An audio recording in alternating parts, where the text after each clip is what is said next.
I'm a professional. What are you talking about? Alright, so you all are there. I'm gonna say... Originally, it would have been Linza who got this message, but I'm gonna say Linza's face down at the bar right now. Just for ease. So I'm gonna guess that Watson probably has it. Fair enough. You've got a message from Lysa asking to come meet in her office when everyone's awake. Alright. And that this might be a good opportunity for loyal people to advance. Of course, you've heard, all of you, that not everyone's happy with Lysa's leadership. Can I interrupt real quick? Yeah. This map here, well, parts that are white, that's just a very small part of the city, correct? Correct, yeah. Alright, yeah. This is just close foot. If you go up to the top, there's a navigable where it says Duskfall. That will load the entire city. It big. Okay, that was it. Yeah. No, for the purpose of starter one shot, we're gonna stick to Crow's Foot, which is why I just made this one. So like there are a few guide rails on this. Alright. I guess Watson would look over at the expected crew, give them the the signal. Then he goes and grabs a towel from the ice bucket, of course. Because if you know one thing, the best way to wake a person up, put an ice cold damp cloth on the back of their neck. What's the signal from Watson here? Oh, dang. I don't know, some hand signal? I'm sorry. You just wave us over, alright? I just assume there's some hand signal they do. Alright. Finger guns? Finger guns? No, that is not. Yeah, Nora just, she grimaces, she flags down the barkeep, and then as they come over to refill their drink, she just grabs the bottle when they set it down, and will get up and start to head over to Watson. Fair enough. Watch the barkeep write something down in a tab somewhere. You're gonna have to pay that back eventually. That's fine. Seeing that Twitch is up. Yeah, that's when Watson would put the ice cold rag on the back of Linz's neck. No.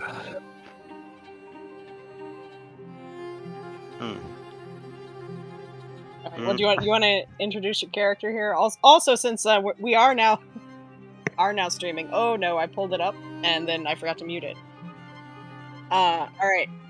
If we want to listen to this, or sorry, kind of reintroduce our characters real quick, just for posterity's sake. Starting with Linza, who needs to do it for the first time.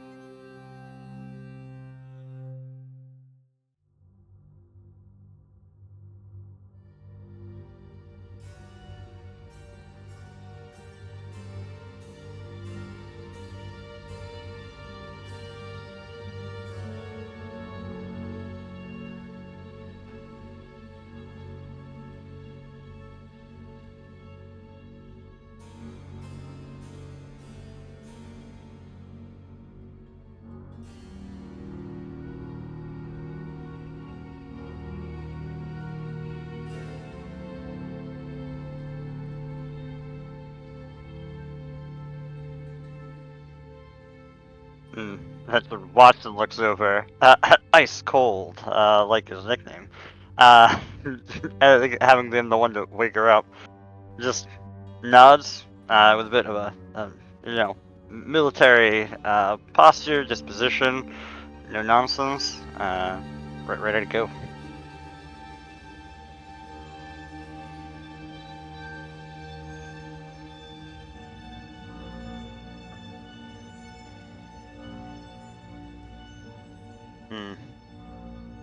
As long as we get it done.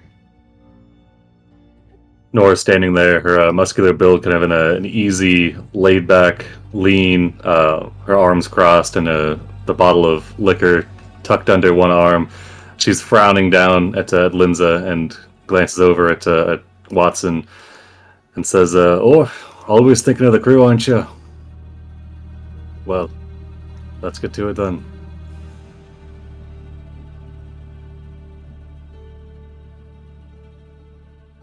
So you all are gonna go meet with Lysa? Absolutely. Someone should probably go extricate Quentin from what he's gotten himself up to. She'll nod over towards Quentin Quentin. is sitting over there with a older member of the Crows. Are they Crow's Feet? The Crows, I guess. They're just the Crows. Yeah. Who is telling him some story, and he's sitting there listening, and he sees Watson come in and give his little hand signal, whatever it was, and he pats the guy on the shoulder and like, thanks for the story, bruv. I want to hear the rest of it, but I gotta go right now. And he buys him a beer, and then he goes over to see what's up with Watson. Oh yeah, Watson's thing was I know what it is. It's like a talon. There's like a little clawed hand to represent the crow's feet. There we go, perfect. But yeah, Watson, whom I described, but I can do it again if Just needed. I hadn't boss splashed everybody. Oh, okay. Can't do it. But yeah, that was a hand signal. It's just like a clawed crowfoot. Cyrilda, seeing everything from her darkened corner, sets down her newspaper and kind of looks up and smirks at Linza's crusted beer fuzz face and just walks over to the group, kind of begrudgingly, would much rather sit and continue reading her paper. Well, the gang's all here. Right, so you all head up in the Crow's Nest Tower. Obviously, the boss is going to be near the top. You make your way up, passing various other little crews, people that you know, probably everybody's kind of like waving hi to Quentin as he goes by. And you finally make your way up to the office, where you find Lysa. Up until recently, this was, of course, Rorik's office.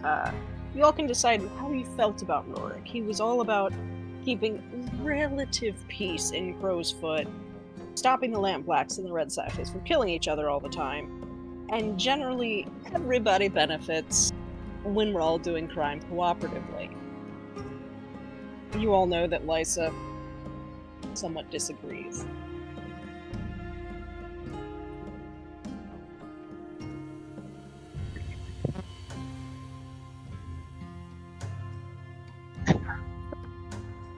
There's an inspiration mechanic, you would have it. Cyrilda isn't necessarily swayed one way or the other. Doesn't really care too much as long as there's always something in it for her. So just kind of stares back at Linza and just nods. Maybe if you'd spent a little bit more time focusing on the crows and not what everybody else in the city was doing, you wouldn't have caught a blade in the dark. Nora, look at the camera. You did the things.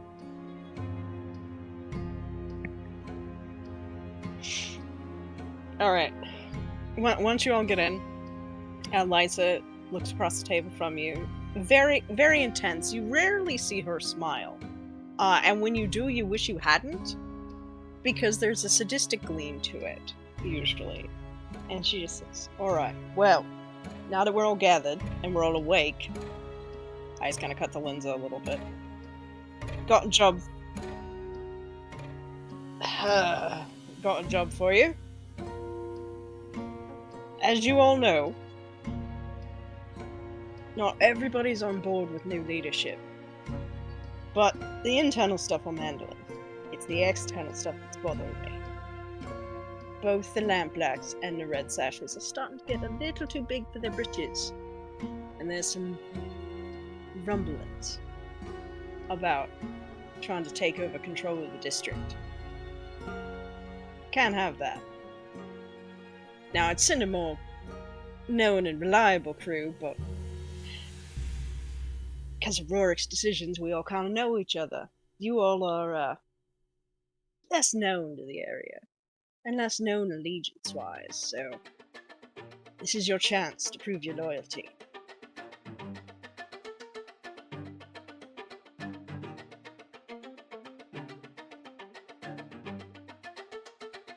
She has a look on her face like, I'm terrified at that thought, but alright.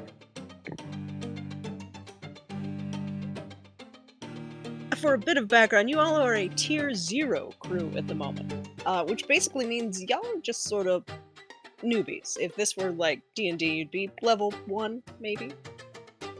Maybe. The City Watch is concerned about you on your own, but when it comes to the organized crime of Duskfall, you're just individual players. Alright, now, I know some of y'all got ties. I could have ties to both Lamp Blacks and the Sashes. I'm gonna give you a choice. Don't make me regret it. We gotta get them in line. Now, I got some ideas on how to do that. But, rather see what you all come up with.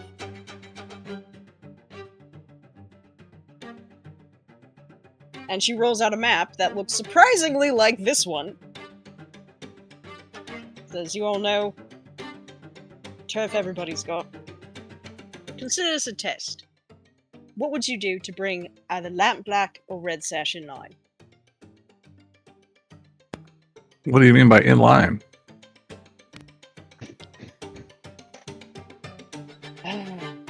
Try not to take over the Crow's position as leaders in this group. They're starting to act without orders, without cooperation. Trying to break the peace that Rorik established. And you do get the sense that she's less concerned about the peace and more concerned about her dominance in this situation. Yeah, Nora puts a hand on the desk and leans over the map and gets like a sneer on their face. Says, well, you might want to start with reintroducing Mylera and Baslo to old Rorik there. Bold choice. They frown over at you and That's when the finger gun comes out from Watts. Well, before we start killing everybody, maybe we should have a meeting where all the leaders come together and hash this out. It sounds like most of these problems are just communication problems, and we can deal with that without killing people.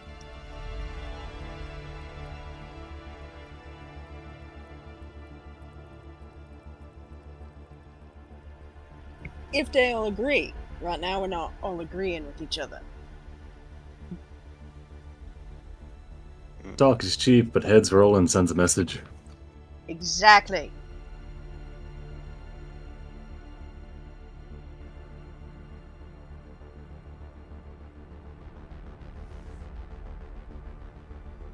Look, we've talked it out as much as we can.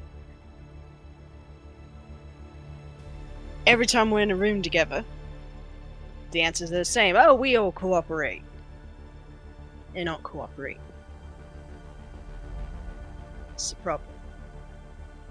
They think right now the crows are fractured and weak.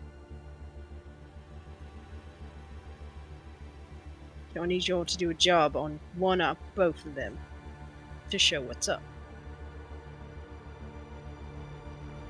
And now, because this is a tutorial, the tutorial screen comes up and talks about the various different scores you all can do. A score is essentially an adventure.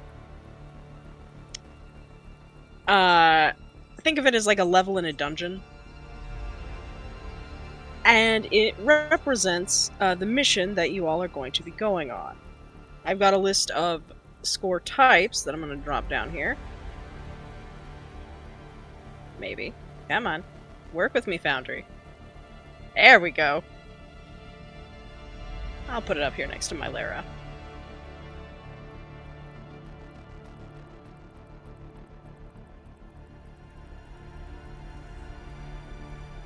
So it looks like we've got Nora recommending assault or the first one. Violence. Yep.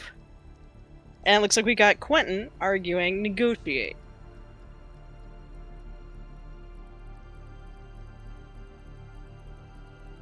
So negotiation should always come before violence. Violence is the last refuge of people that don't know how to talk it out.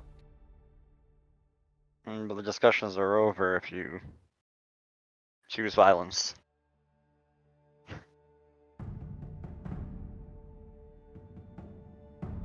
I'm just saying, if it comes down to it, everyone's got a plan until they get punched in the mouth. You know that Nora is fond of quoting old fighters from the different fighting pits. But you're the boss, Linza, and whatever you decide, I'll go along with it. Ah,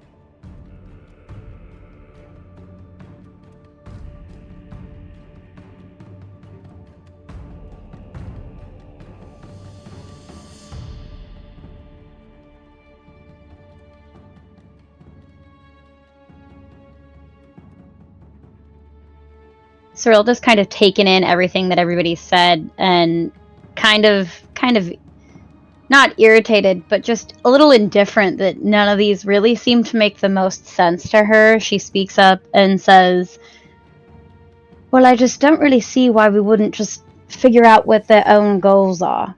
Like, wouldn't we just go and sneak around and figure out why they're doing what they're doing? But there's no bloodshed, there's no unnecessary need to talk to anybody. We could just sneak around and figure things out.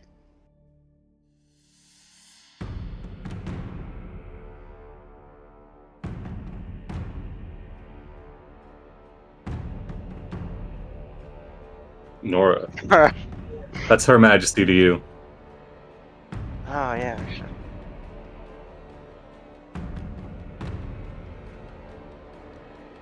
I could get behind that. Yes, we just take the quiet approach. There's nothing wrong with that. Nobody has to know what's going on. It's clean. I mean, quiet to just find out information? Is that what we're talking about? 'Cause that sounds good. We find out information quietly and then go to the meeting, knowing what it is they want. With you. Yes. Nora rolls their eyes and just glances down at the liquor bottle they're still clutching. Says, "Fine then. I'm gonna need another one of these though if we're doing stakeouts." You do see that gets a smile out of her. So maybe there will be.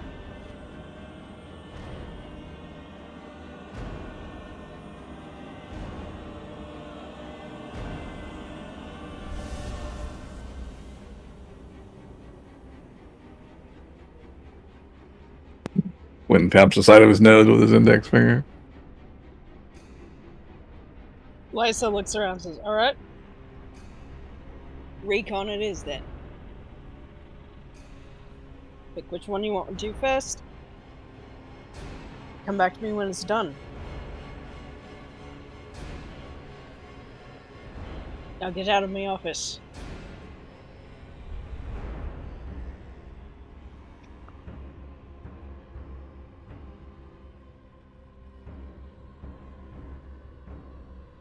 She hands you the map and just sighs and she goes, get out of my office.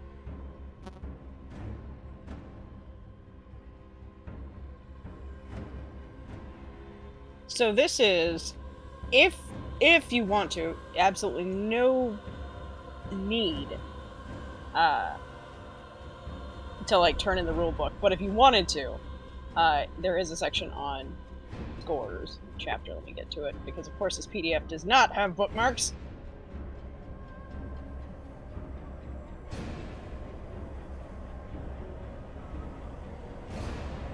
That would be too easy.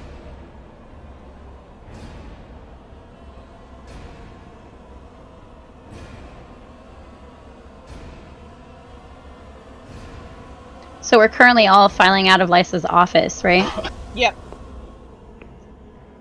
I'm trailing behind everybody. Cyrilda's following behind and just kind of speaks up, which is a little odd for her, but at the same time, she wants things to happen in a smart way, and says, I think we should go to the Lampblack warehouse first. It's much smaller and it'd be much easier to do.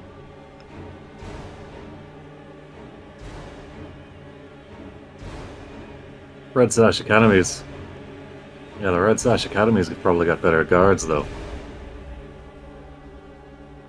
Haven't you ever heard of saving the best for last? She nods at that. Says, alright, I'm in. And if you make too big of a splash at the Red Sash Sword Academy, then they'll know that something is up at the Lampblack warehouse, and they'll probably put more guards up. Oh, well, now you've lost me. Because that sounds better.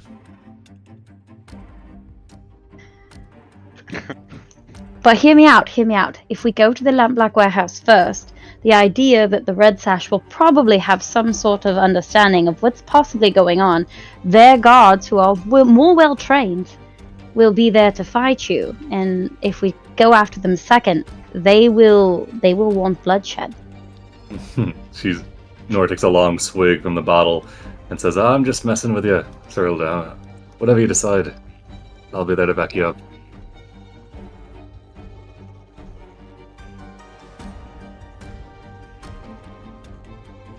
Alright, so I'm gonna bring in a little bit with some mechanics here. The way Blades in the Dark works is unlike, and this might hurt some people. I know this will probably hurt Scott just a little bit. There's far less planning on the front end, because there are things like flashbacks, where you get to flashback to your preparation. So to start, it's more fuck it, we ball type of deal. Right. Nice. And let's go. so this is, you guys decided you're gonna do, I believe it's stealth? Yep. Yeah. This stealth mission. Alright, so where it says detail, the point unseen, that is what you all are saying is the point of attack. Now, you can do a gather information, which is essentially, like, it's a role. I haven't gone over necessarily the types of roles because I feel like this works better if you just run across it when we get there. But basically it's a little either mini skill challenge or a single roll on how do you get this information. And to do that, it would be based on each of the various actions that you can take, which we can go over here in just a second. There are some things that will take longer, which would be a long-term project. This obviously would not be, because this is a one-shot. Now, let's go over the type of actions, shall we? That you can do. Does that make sense to go first? Let's do it. Alright, if you go over on the left side of your screen, I do have a little infographic I made for it. You can also just look on your character sheets for these different things. But here are your actions. You have attune, which is opening your mind to the ghost field or channeling nearby electroplasmic energy through your body. You can command people, which is compelling swift obedience. Consort, which is socializing. Finesse is either something like sleight of hand or misdirection. It can also include things other than just dexterity based. It could be talking your way out of a situation. A lot of this game is bullshit me on why this skill works. Hunt is carefully tracking a target. Yeah. Prowl is essentially like stalking, traversing skillfully and quietly. Skirmishing is fighting, for the most part. Studying is where you're going to get more of like what would be like intelligence investigation in D&D. Surveying is more of a perception-based thing, like what are your quick thoughts on it. Sway is, of course, trying to persuade someone through various ways. Tinkering is fiddling with any sort of mechanical or whatever. And Wreck is probably what Nora does a lot, which is where you just kind of go beast mode. Now, if you look on your sheet, you all have those, like, they're up at the top, and they're under a different attribute. So you've got Insight, Prowess, and Resolve. We'll get there.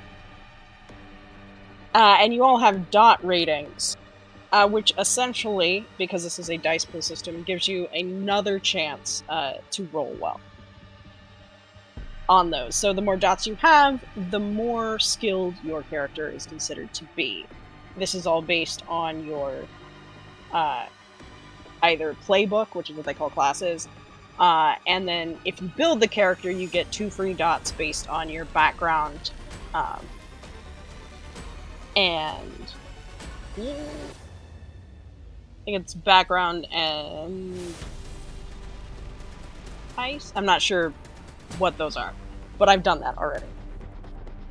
It's the whole, I'm trying to remember what they call all the different things.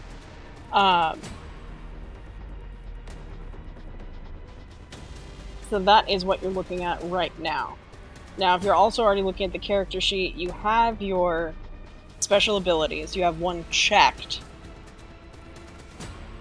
Those are all for everybody. What Blades in the Dark recommends is probably the best option to start with. That's why I went with those. And if it does not make sense right now, it will. You also have, over under the notes section, items, which will come up very shortly. Because you don't actually pack for a score, you tell me how many items you're carrying. Essentially, if you like Pathfinder bulk, and then you have X number of slots, and you can fill them with anything on that list when it becomes pertinent. But once you've filled those slots, you cannot unfill them until after the score is over. Does that make sense? Yep. All right. Got it. So again, it cuts down on the planning aspect of it. So the different loads have... Okay, I'm getting ahead of myself. Am I? Am I getting ahead of myself? Yes, I am. So going back to the list of actions, the ways these can be used to gather information, there are some examples. Again, on the PDF, it is page 37. But if you want to attune, you can look at, like, are there any new ghosts here? Looking for a spirit well, that sort of thing. Command, that's obviously just demanding information from people. Consorting. Can you pick up vibes? Hunting is, obviously, you're hunting someone. Studying is typically once you've gotten books or information. Surveying would be, I mean, the example they give is, what's a good point for infiltration? That's kind of setting up, doing observation. Swaying would be talking your way in, potentially, or talking your way into information. Those are just some examples of what you can do. So, how would you all like to get... Let's see, you all chose the lampblacks first, correct? Or am I wrong? Sounds like it. That's right. Yep, okay, you're doing lampblacks first. How are you going to figure out your point of entry to infiltrate the lampblack warehouse? How would you like to gather that information? Well, I mean, Ice literally he could literally just survey the situation. He's pretty decent at it. Just gets on top of a rooftop and looks down, watching. Yeah, that's what I was gonna say. I do. Are you on the same rooftop or different ones? I mean, different ones. You want different angles. Yeah. Fair. And then we have our Big Trouble in Little China hand signals to do to show each other. Finger guns.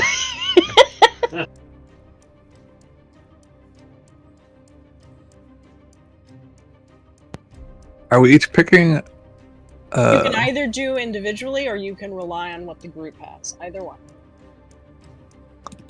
If you don't, like, if you think there's something you can do to help, just remember each time you roll, there are chances for complications. Well, now you're making most of this group want to do more rolls. Yeah. So let me go over the action roll real quick. If you go back over to that left side. So step 1, you state your goal. Step 2, you choose your action. It's considered action rating because it's the number of dots you have. And that's beginning the dice pool. Each red dot you have is a die. Then what I'm going to do, I'm going to set the position, which is either controlled, risky, or desperate. Typically, from a controlled position, you're not going to start off a roll that way, because if you've got the advantage, you're just going to get it. This really comes from boons from other things. The default is risky, which is you're taking a chance. And desperate is when you done fucked up. I then set the effect level, which is essentially what do you achieve out of this? It's default standard, but the general thing is how much do you accomplish with this? Then you add any sort of bonus die. You can help a teammate by taking 1 stress, which we'll get to in just a second, or you can push yourself by taking 2 stress to gain a die. Or if you don't want to take 2 stress, you can make a devil's bargain, which is kind of like succeeding at a cost. Which I was originally going to say, let's just not do that in this one, and then I realized Will was playing and was like, darn it, we're going to end up doing it. Shoot. They got Nathan too. Yeah, true. And then we're going to roll the die, and basically it's the highest die result out of the pool is what makes the different ratings. Critical is when you have multiple 6s, basically. Down at the bottom of that, there is the list in more mechanical terms of what the various position and effects do. Now, with some of this, if there's not a risk, you can also do what's called a fortune roll, which is where I roll. And there isn't a... Basically, it is... You see over here on the gather information tile that I dropped down, which is... You don't have any consequences for that fortune roll, because there's not really a risk involved, it's just how much information do you get. And the way to kind of determine this is...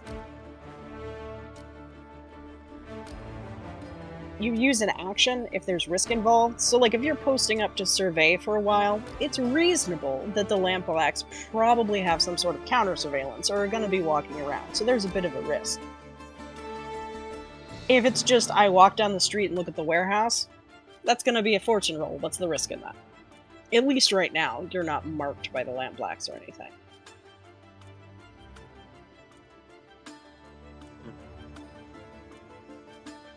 Fair enough. And the stress Sorry, Okay. go ahead. No, I'm just saying the stress mechanic is basically, if you look on your sheet, you have that stress there. When you tick all those boxes, you get a trauma, which changes your character. You can only get 4 traumas before your character is done. And traumas essentially, basically it's your PTSD marker on that one. Now, to get rid of however much stress you have to indulge in your vice. Which, if you look on your character sheet, after, like I'm looking at Lindsay's right now, it says Severos, Military, Imperial Strategist, then Stupor. That's your vice. And so during downtime, which we may or may not get to, you get to indulge in that to reduce your stress.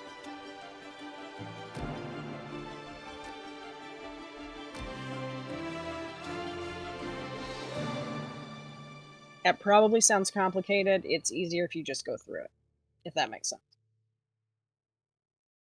Sounds good. Alright, so the plan is we're gonna surveil the lampblacks, yes? I think so. Mhm. Alright, I believe I heard Cyrilda and Watson we're gonna do some surveilling with Real just posted up on one corner.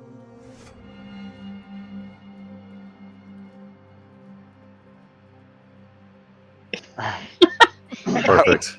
All I know is I have 2 dots in survey, and I feel like I'd be good at this. Alright. I also, since I guess I'll pick a medium load and have my spyglass with me. Okay. Well, this is before this isn't a score, this is just gather information. Oh, okay. This isn't a full score right now. This is basically you've got to figure out what you're in. Oh, okay. Well, the spyglass had the long range distance Yeah, vision okay. thing, so. You know, if you're using the spyglass, I'm going to say that there's not a real risk involved there because you're far enough away. So I'm going to say that that's a fortune roll, which I'll get to in a second. But, Cyrilda, how are you going about it? So I know we have these items. Did we just say that we couldn't use our items? Because I had a shadow cloak that I was just gonna wear and kind of like blend into the rooftops and kind of see what was going on. But if I can't use items, then I'm just up there kind of being a creep in the shadows trying to find what I can. Okay, so I'm going to say, I mean, if you're using those items and you're doing that, I'm going to make this a fortune roll. And so what I'm going to do is I'm going to use your action rating to determine the amount of info that you get. And you both have a 2, correct? Yes. Mhm. All right.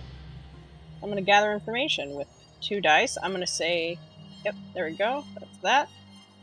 And now, yay. Actually, hold on, let me clear chat of the other things first. Get rid of that. Boom. Done. Roll. Success! You got a 6. So you get exceptional details. The information is complete and follow-up questions may be expanded. All right. You learn that there is a weakness in their overall defenses as far as making sure, you know, ne'er-do-wells do not come in.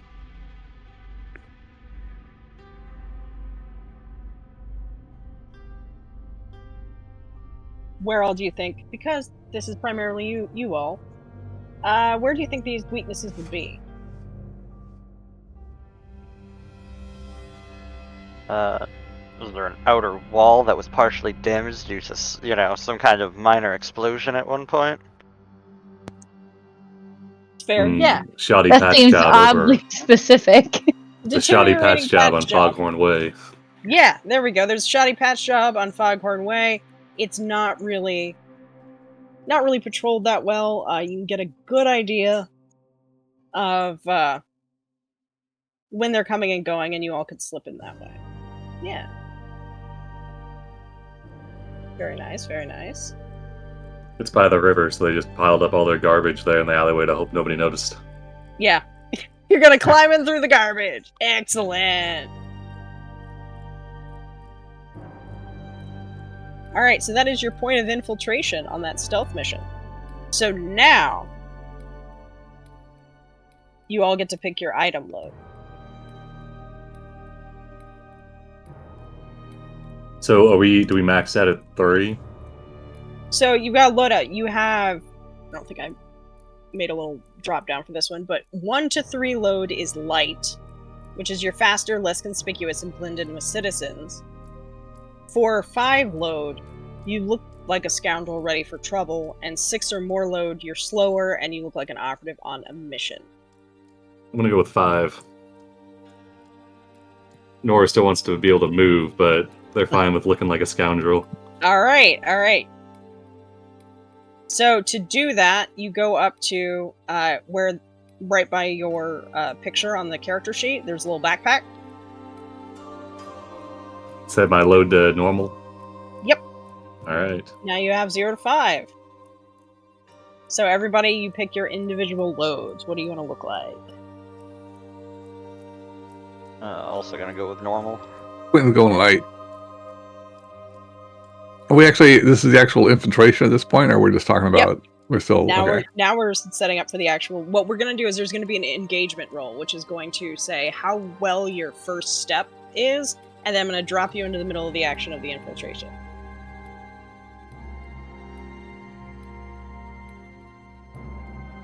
But you have to pick your load before you know your success, for obvious reasons.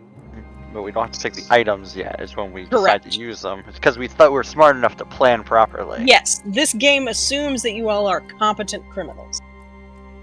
So I have an unusual weapon listed in my item list. What, like, is that something that I can just, hey, I have this random ass thing in my backpack? Yeah.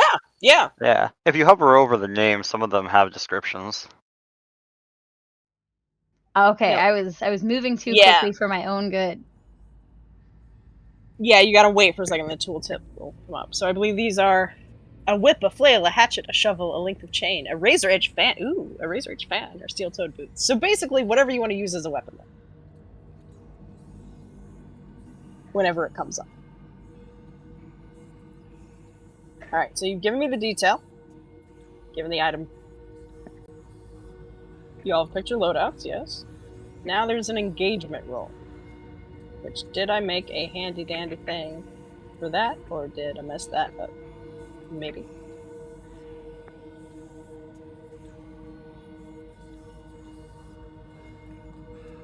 Yeah, and that is all automated on the sheet. It will keep track up in that little backpack area.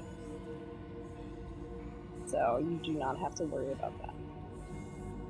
Alright, we dropped this one down.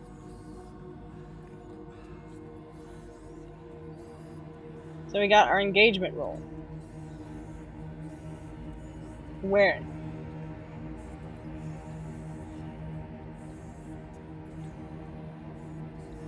Some things are 0 limit.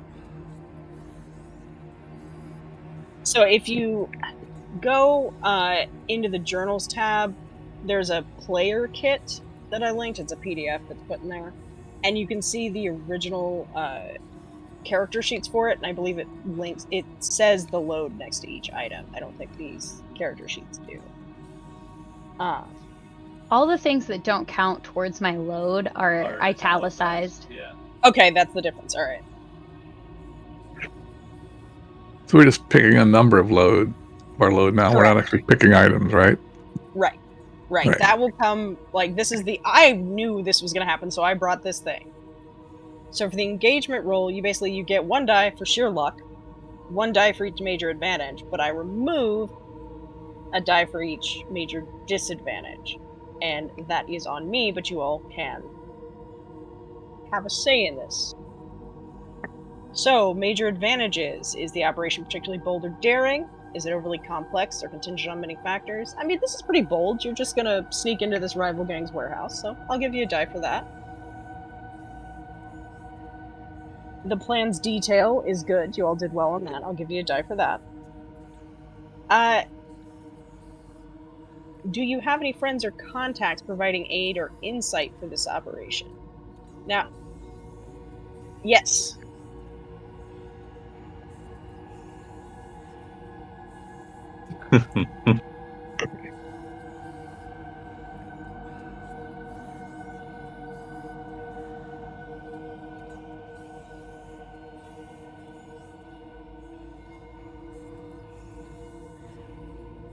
Alright, I'll give you a die for that. Good job. Everyone feel free to look at your shrewd friends. Yeah, already let Sawtooth know we might be by later in the night. And Sawtooth is the local physiker that Nora goes to for any broken bone needs. Alright, I don't think that's necessarily providing aid or insight for the operation. That's more after. Yeah, But I like it. But... I have a friend named Telda who's a beggar. So I feel like Sorelda would probably ask if she could kind of, creep around and just beg and keep an ear out for any goings-on around the Lamp Black warehouse to see if we can figure out if there's any rumblings as to what they might be doing next or to what's going on in their inner circle, and then kind of report back to Telda. Well, this would be like while you all are doing your infiltration, so maybe it would be... okay. She's looking to see if, like, all of a sudden a bunch of crews or Bluecoats are rolling up, and then she'll, like, I don't know, be like, caw, and, like, let you all know that, like, you've been made. Okay, yeah, that makes sense. I thought we were still picking the load and doing everything before we decided to go in. But yeah, okay, I'm cool. I got it. Yeah, it's real weird when it switches over to the thing. That's why. No worries. Alright, so I'm giving you 4 dice. I think that's fair. Unless anybody's got anything else. I have another contact, but nobody's going to want to work with him, I don't think. Okay, who's that? That's Mercy, a cold killer. Hello, Valeris, a spy. I feel like Nora probably would have gone to Linza, like, separately to say, like, oh, you want me to give Mercy a call? And then so is that a no?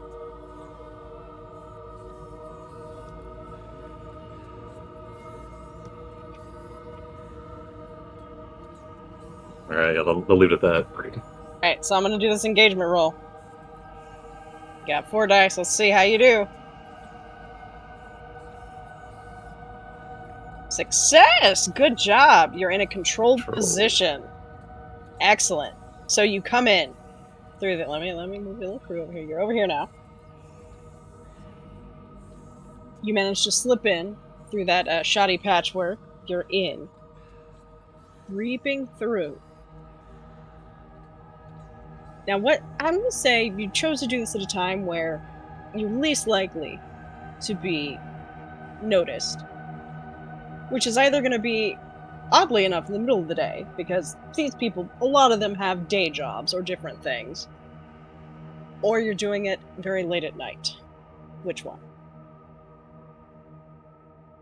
Quick question. I have a special ability called Infiltrator, and it says you're not affected by quality or tier when you bypass security measures. Would that have any sort of effect or like play in this situation right now?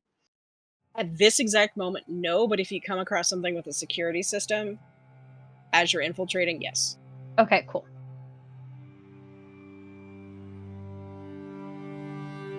So did you guys go during the day or at night? Yeah, I mean, it's always dark here, so it doesn't really make a difference, but people do still keep kind of a regular sleeping pattern. I mean, I always vote night for stealth missions, but that's me. Yeah, that works.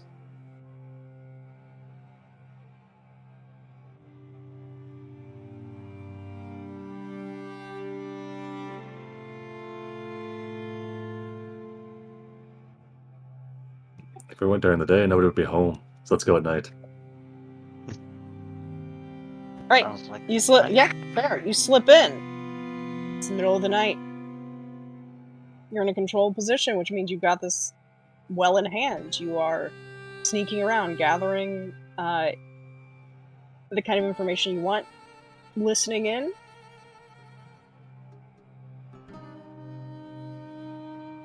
Just a second.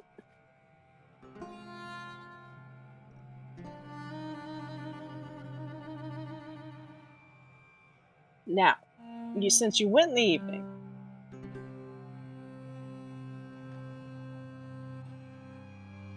you're going. Hold up. Looking at a thing.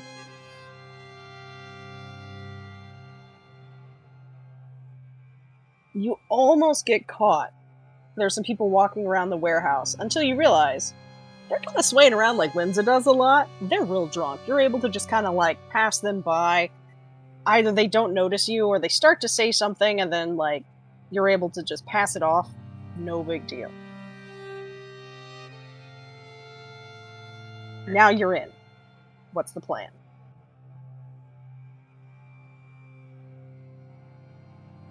I feel like the smartest thing to do would be to split into 2 small reconnaissance teams, and we kind of sneak around / blend in with the shadows to see if we can pick up any like rumblings or if we see any paperwork from a head office. That way we can kind of figure out what their intentions are with the way that Lysa says they've been acting lately.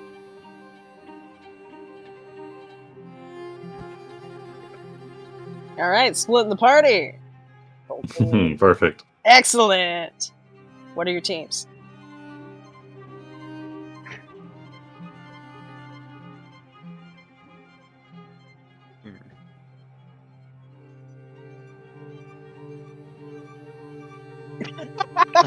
Yeah, you see Nora was about to protest, but then yeah, they close their mouth and they just nod.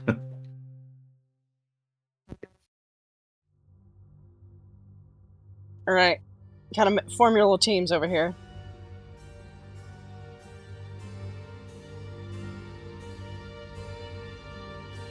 How stealthy are you two? What quantifies stealth? So, it depends. I feel like this, to me, is more of a prowl, where you're traversing skillfully and quietly. What if you all start searching around and we create a distraction? Why isn't the goal to not be noticed in the first place? They won't notice you all.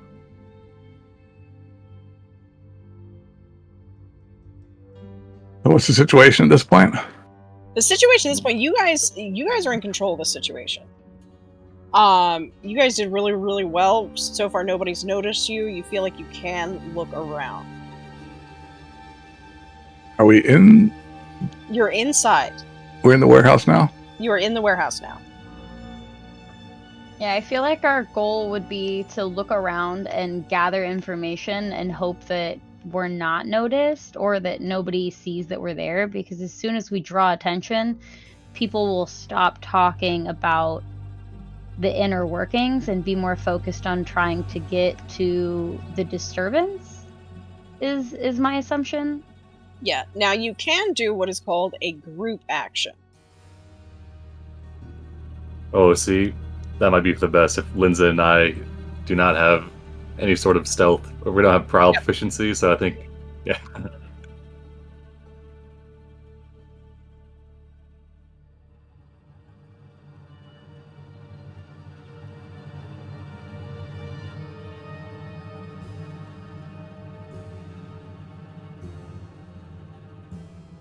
Perfect. That's fun. I like that. I like that. Okay, that's a good backup when it comes to that. Let me get to I mean if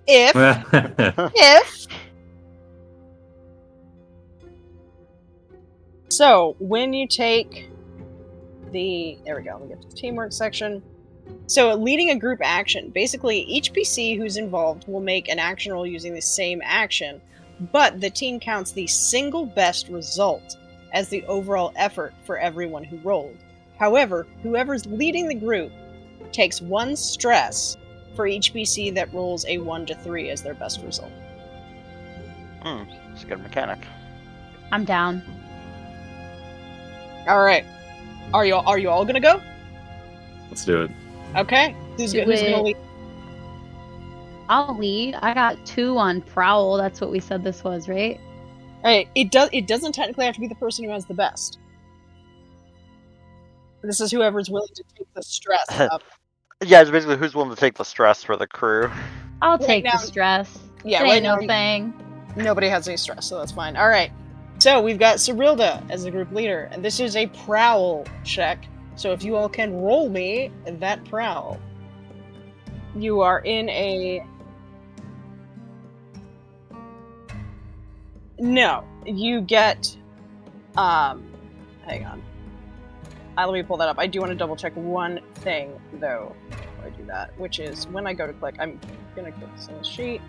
If it auto-rolls or if it asks for position. It will ask for position. That's right, because I gotta set that you are in a controlled position. And I'm going to say the effect of this is going to be standard. Now, if you do not have any dots in it, it's the thing knows how to roll. Like the Foundry knows how to roll for that. I'm trying to remember exactly what it is because I believe it rolls 2 and then takes the lower one. Yep. Are there any modifiers? Just straight, unless we come up with something. Straight. Yeah, right now it's just straight. All right. Sounds good.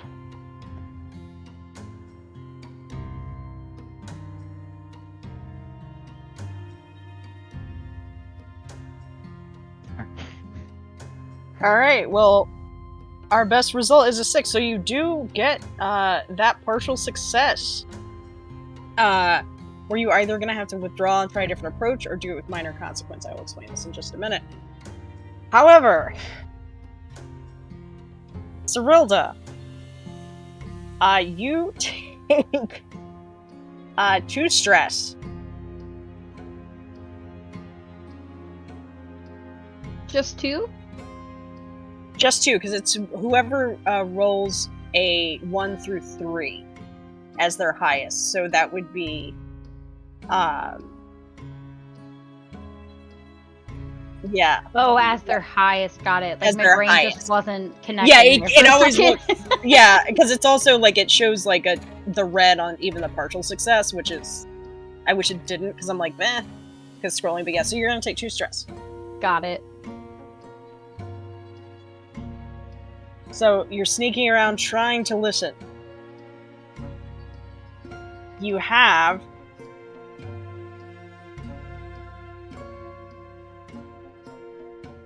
a little bit of a bump in that before you're able to evade people. This time I'm gonna say that Watson. Well, first of all, Watson and Linza, how do you fail at this prowl? What happens?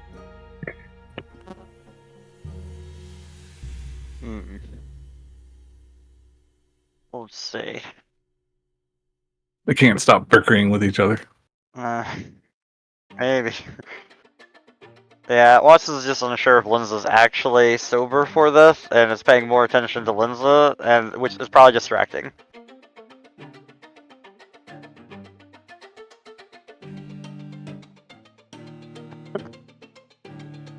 She's not paying attention. All right. Excellent. Excellent.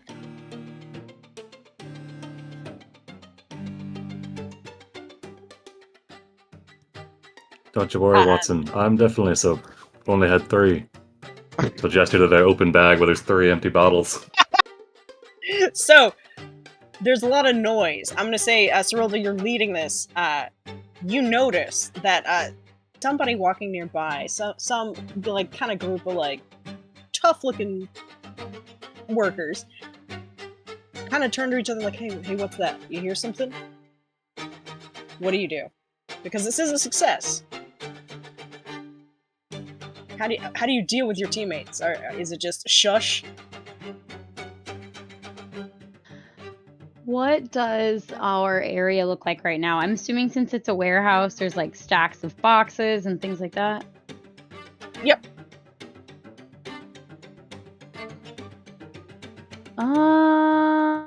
I think I'm gonna encourage everybody to kind of just shut up and like scatter and hide behind these towers of boxes.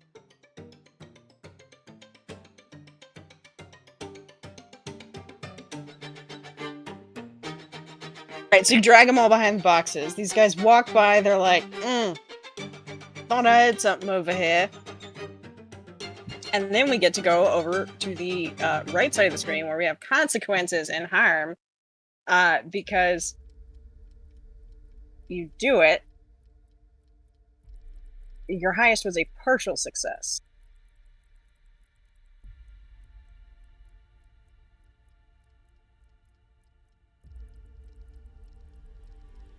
Which I guess is probably because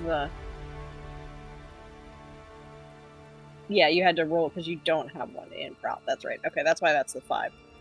So you have a minor complication. Either you have reduced effect, you suffer a lesser harm, or you end up in a risky position.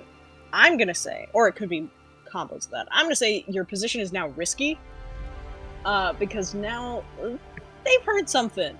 They didn't find you this time, but now they're thinking about it.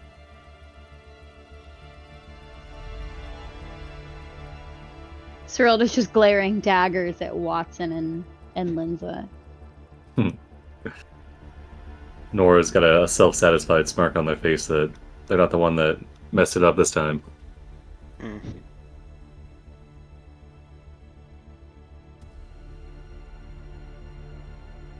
No.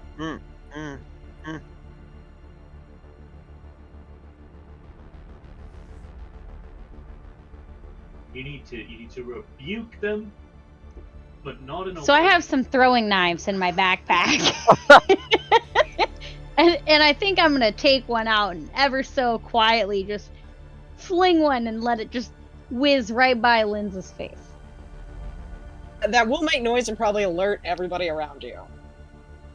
Dang it. No, I'm not So gonna you probably do don't want to that. do that. You probably don't want to do that. You take the knife out, Nora gets like an excited glint in her eye. Like, oh, we're doing it. I will take it out though and point it at Linza. Okay, alright. Now, I'm going to introduce another mechanic, which are the clocks. Which is basically a measure of success. You notice this one right next to you all? Finally made. This is... I gotta spell infiltration. This is your infiltration clock to get all the information to successfully do it. Now, there's gonna be one more clock to make it. And it is your standard alert clock. Mhm. And what that means is how long does it take for this group to notice that y'all are there. Actually, hold on, I'm gonna change your infiltration clock, because we're gonna do 4 because this is so one shot. There we go. You got a 6 for your alert clock, which is over here, which I will set up. Always for everyone. There we go.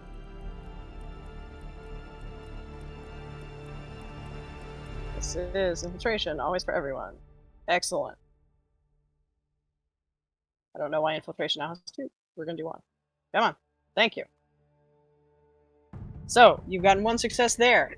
As of right now, I'm going to say, because that did make it a little bit riskier, they've got 1 on the alert, because you did have that little bit of a hiccup there.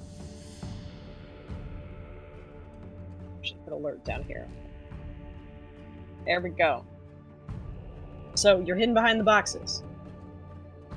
But, because you did so well, you do start hearing people talk. Assuming people are quiet and not drunkenly brawling with each other. Behind the boxes. Linza. Look, we're not pointing fingers, Linza. Let's not do that.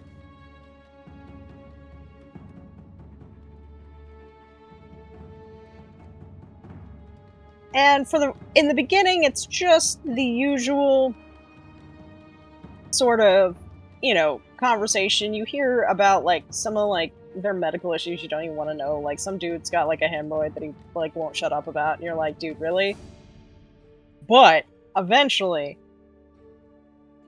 you hear a name that perks up your ears. Basso Baz. The leader of the Lamplacks. And somebody walking by is like,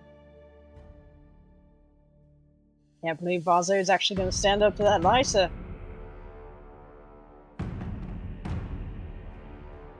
Other one goes, well, actually, woods on the street is that she killed Rorik, so in a way, we're avenging Rorik, which is kind of keeping the peace, because Lysa's going to start wiping us all out. And then they start bickering about it. So you do get the piece of information that Basso is probably going to be coming for Lysa.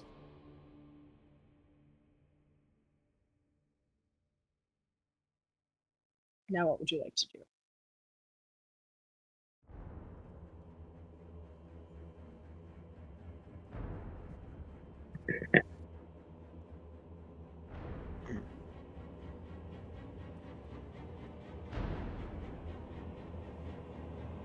I'm fine with hunting him down and observing, finding the weakness. An office of some sort does sound like a good place to go. Maybe some sort of information there, some paperwork.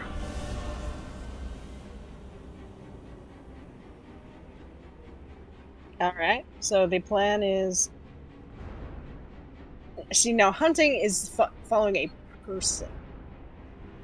Are you wanting to hunt him down, or are you wanting to get to his office? Well, it sounds like the group wants to go to the office.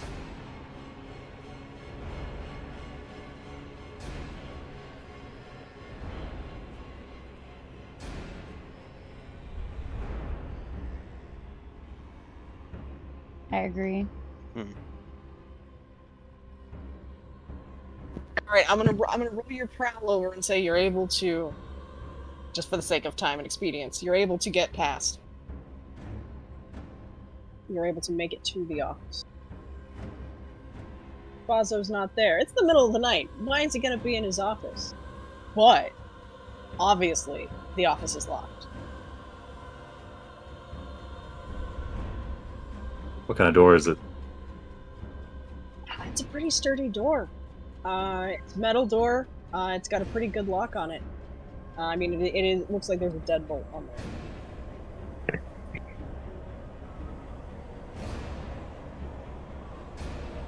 Correct. Yep. Man, if only one of us had some So- lockpicks. I have Oh, all right.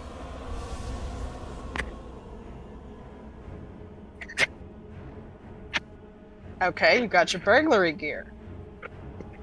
So you're gonna, well, what's your plan? You're picking that lock?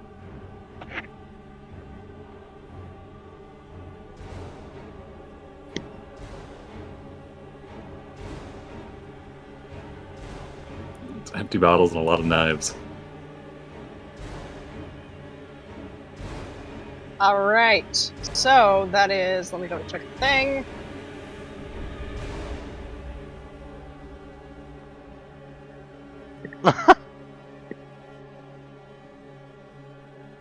I think it's neither Tinker. can you finesse. Unless you can sell me on something else. Well, it says under finesse that you could try to pick a lock, but tinkering Okay, might then be better. that is. All right, Tinker. So then it's Tinker. If anybody has that. You know, I have 2 in finesse and 1 in tinker and lockpicks. Do you just want me to pick the lock? I think she wants you to pick the lock using her And then lockpicks. Cyril just goes up and starts picking that lock. So yeah, give me that Tinker. Hold on, I gotta set the so we're risky at this point. I did say you did get that. And yeah, it's standard effect. Risky, roll me that Tinker.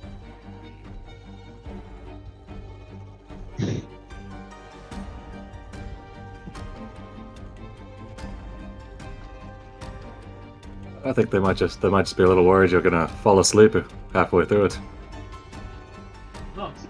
It's risky and standard? Correct.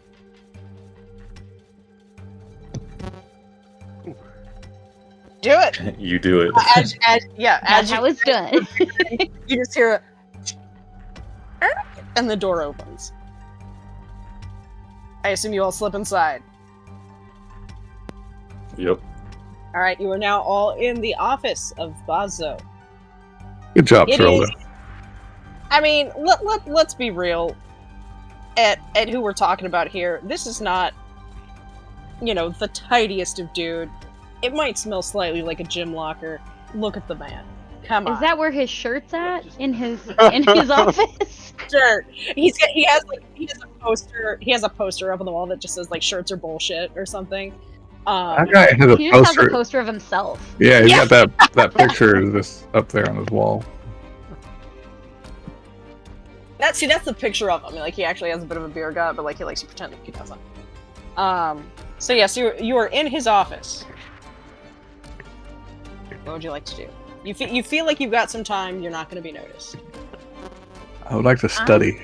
Yeah, I'm gonna leaf through anything I can find on his mess of a desk, I assume.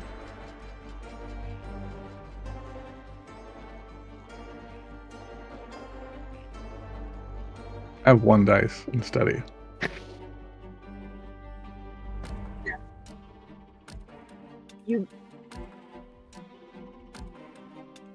Okay, you're going to lead a. Okay, you're going to give them another die. Excellent. Am I doing the study roll? Or is somebody else going to do it? Now you could always do a group check again while you're all going through it. Is there a reason Down to for do a it that group way? check. Is there a point to doing a group check in this case? You get more chances to roll that success or critical success because there's just more dice being rolled. Nora's got a dot in study. So does Watson.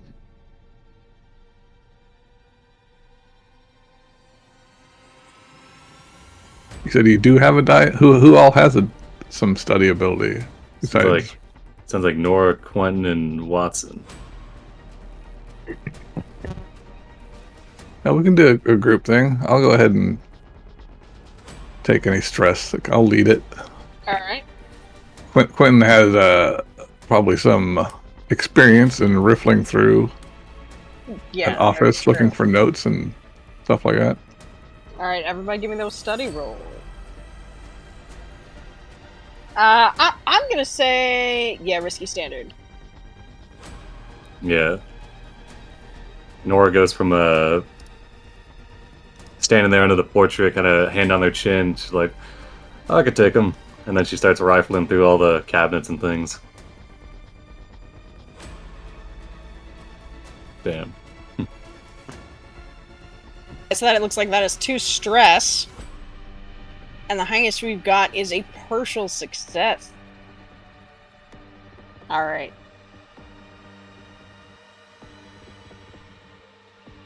Let me.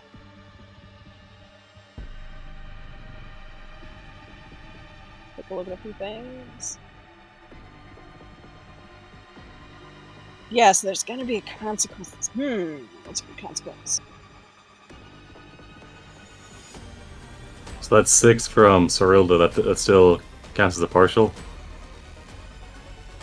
It has to be a 6 on the first die, or Let me see. I can take- Sorla, do you have a dot in study? I do not. I don't know why And I that's- rolled 2. Should. No, it did It- it right. Yeah, it rolls 2 and takes the lowest. Oh, okay. okay, gotcha. Okay.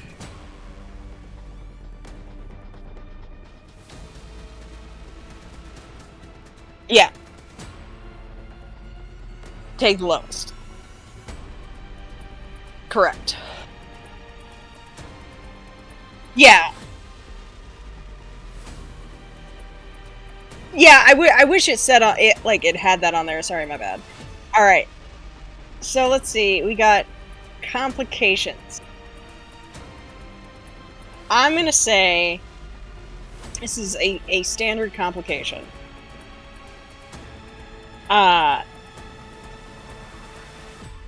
Now you can resist. I'm gonna introduce this now. We didn't do it last one, but I can resist this. You can resist a consequence. It's always effective.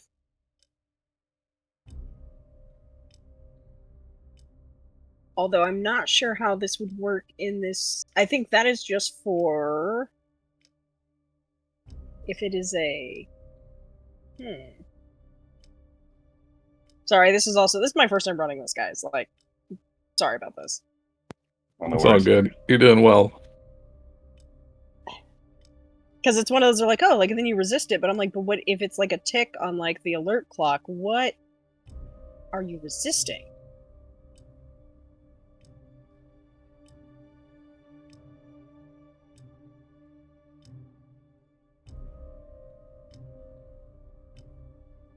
Page 32.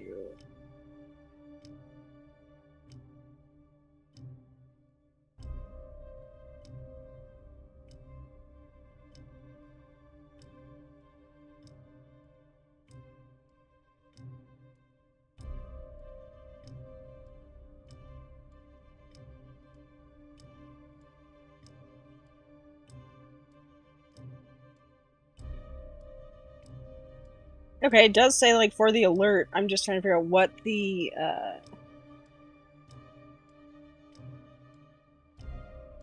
attributes are for that. Although I would say...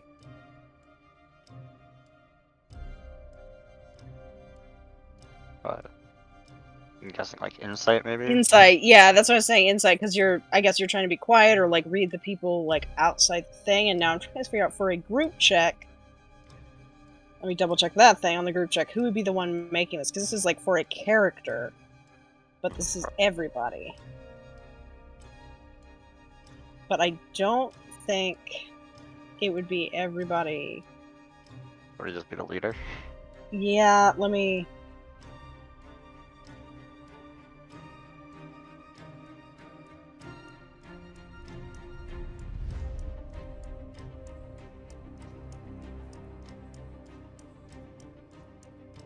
It does not say. So I am going to go with it is going to be about the leader. So this would be a resistance roll by Quentin. Oh, you can't do it? Okay. Then that is my bad. And that, oh, it is aversive tactics. There we go. Harm. Okay. This is, I know this person, and they play a lot more of this than me. I'm gonna trust them. So then, yeah, you can't. Alright, then I'm gonna say, because you suffer a complication, standard complication, which is roughly 2 adversary clock ticks. So I'm gonna go with, how do you, all in your little failures there, alert more people? Are we just being noisy again?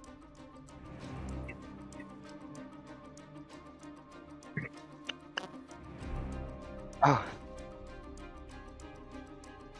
Oh, the smell.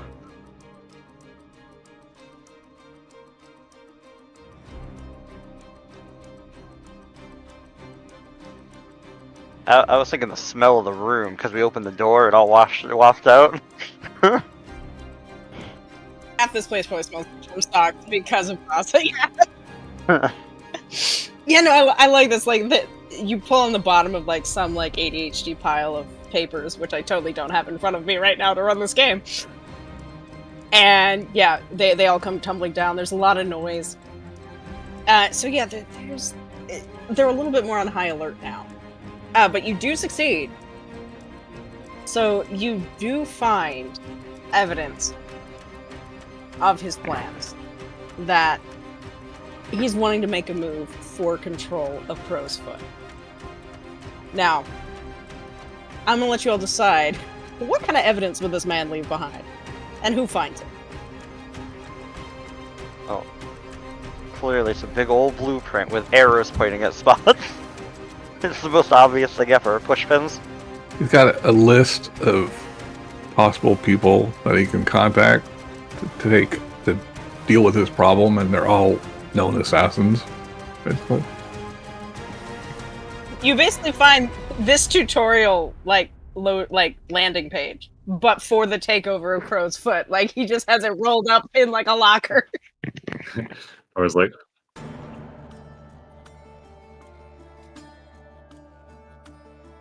Yeah, it does. We're I on was like, hold on a second.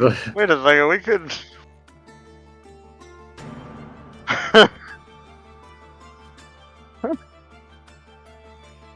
Let's give this a good amount of negotiating power.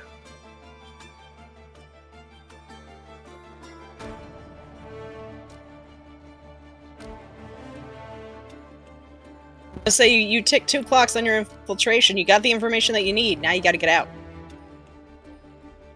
Are there any windows in the boss's room? I'm gonna say no. Not that like lead on the outside. This was because of the warehouse. I'm gonna say it's one of those where it's set up where there's windows overlooking the floor. Obviously the blinds were drawn for this. Yeah. Yeah, I'm gonna go with that.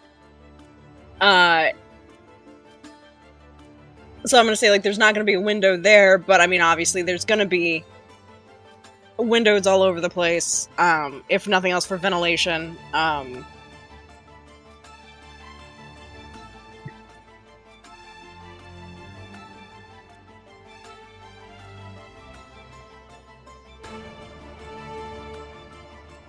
Yeah.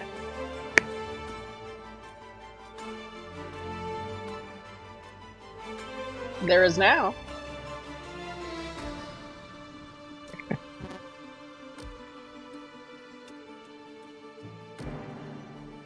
I like it. Just act like we belong here the whole time. I mean, you do know that, like, your list of possible recruits.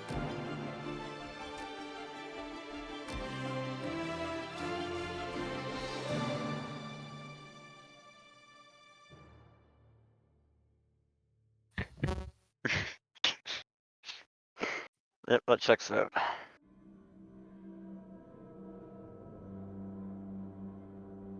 So you just want to walk out the front door acting like you belong? Alright, yeah! I'm down for it. It lets Nora kind of do what they want to do, and it would send a message to Red Sash. Well, potentially. I mean, this is like if you guys like, are you? I guess that's the question. Are you wanting to get caught, or are you just gonna play it off like, yeah, no, we're supposed to be here the whole time? Ooh, that's a good idea. But also, would anybody just inherently see us and know that we were crows? Yeah. Yeah. Yeah, they're either not gonna know you, or like, yeah, you're hanging out with the crows, but like, you don't have your letter jacket yet. Like you're prospects. Like, if you've watched Sons of Anarchy, Cool. you're prospects. Like, you're not. You might not even be prospects yet. Like, you might not even have like any of the rockets or any of the cuts at this point. So like, I think it'd be pretty impressive for Orlista up there if we got this information and sent a message to the Lamplacks that she's not going to lie down and take it.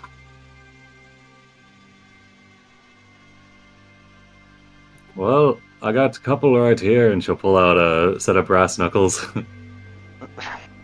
I want to pull out my fine hand weapon. I thought we decided on the stealth mission. We're gonna do the assault mission. That would have worked better. Well, we did the stealth mission. We got the information. And now We're not out. now we're on to the smash and grab mission. It's a two-parter, Quentin. Let's watch them. But okay. Oh, sorry, Watson. I think we're supposed to be using our code names, but that's fine. have We're to. just- It's whatever you guys want to do. Whoops. All What's right. your code name, Watson? No. I told you it was a bad idea. Anyways, let's go. Just gonna walk out the front door. Walk out the front Yeah, door. yeah, It honestly works more often than you think. yeah.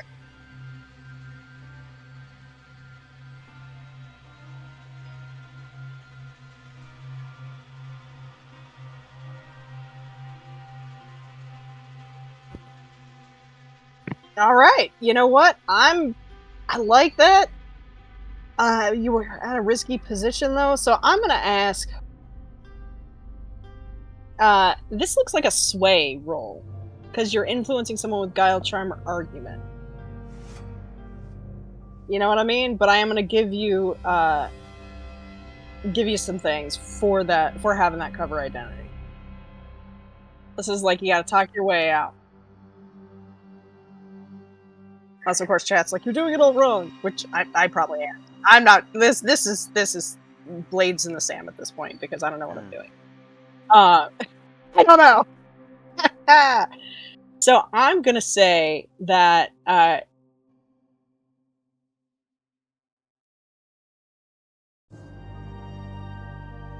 yes, it's gonna be risky, but I'm gonna give you a bonus die for having that cover identity. And is anybody gonna help? I'm good at swaying people. I will help or do the actual. Okay, if you want to Talking. do the actual talking, you can do the actual. Yeah, I'll say that you can have the dice from that cover identity. Okay. What is your cover? What is your cover identity?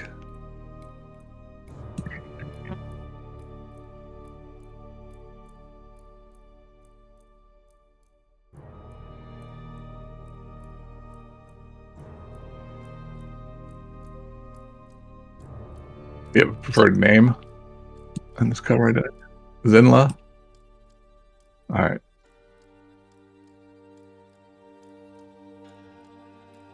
Totally different. Totally, entirely different.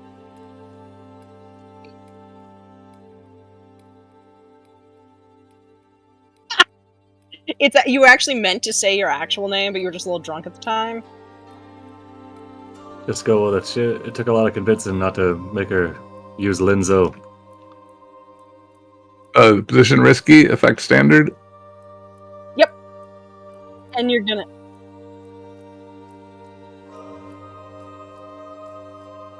Okay, so give 2. Okay, yeah, you're gonna use the cover identity for that. How you prepare for it? Then yeah, so add 1 die to that roll. 1 die total. It's All right. standard, total 1 die added. You do it. Y'all walk out the front. Nice. Hell yeah. I'm gonna say like maybe some people. How do you persuade your way out of this situation, Quentin? Well, what do we encounter? Who's it I'm having to persuade? Is it just like a guard? Do we open the front door and there's a guy there as a guard? Yeah, like, yeah. You walk out like they did not see you come in. Where's your lanyard? Well, what does he do? Like starts questioning us? Yeah. This guy turns around and just like, "Oi, who the fuck are you?" Oh, we're with Zinla here. They're possible recruits. He brought us here to show us around. You guys. Yeah, who the fuck are you to be questioning us? Zinla? He's a member? He looks and then goes, "Boss know about this?" Of course, yeah. I actually know him because I used to sell him shirts, but then he quit buying shirts, and I have to find another job now. All right, fine. Just go. All right, have a good day. Oh, thanks for the donuts too. They were great. What? Donuts in the break room in there. Got the. Zinla said we could have some. Fine. I'll need a raise. You're doing a good job out here too. You're doing a great job. Thanks.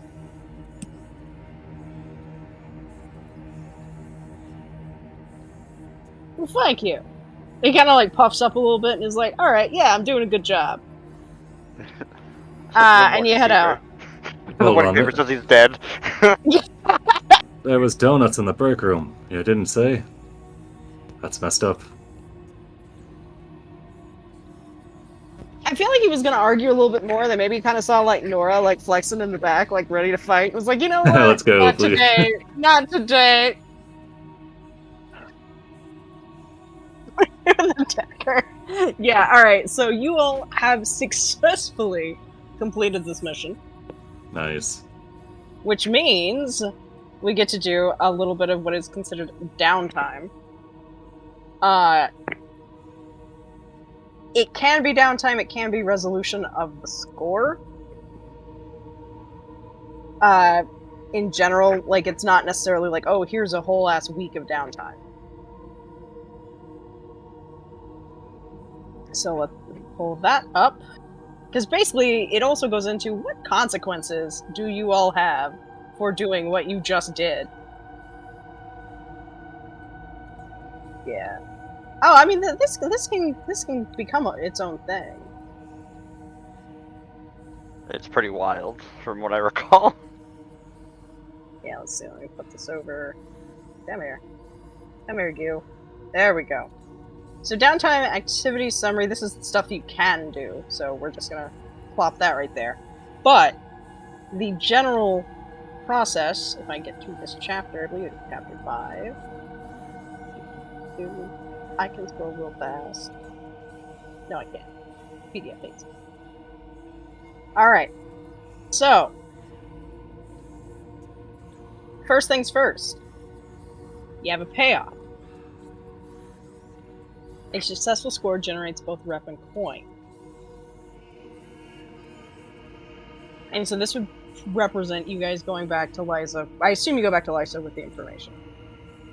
Yeah. Alright. And we go to the Red Sash and we sell it to them. Yeah. I mean, you could. No. I don't want to derail it.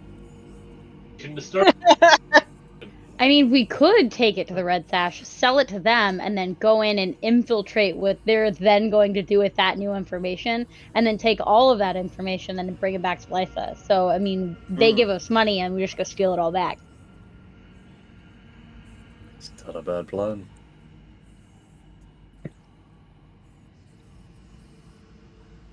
Alright, so I'm going to... Because let's see, you technically don't have, like, your crew thing set up. Or because we didn't do that. But I'm just going to go ahead and mark it. So you guys get 2 reputation because it was a tier 2 crew that you did this against.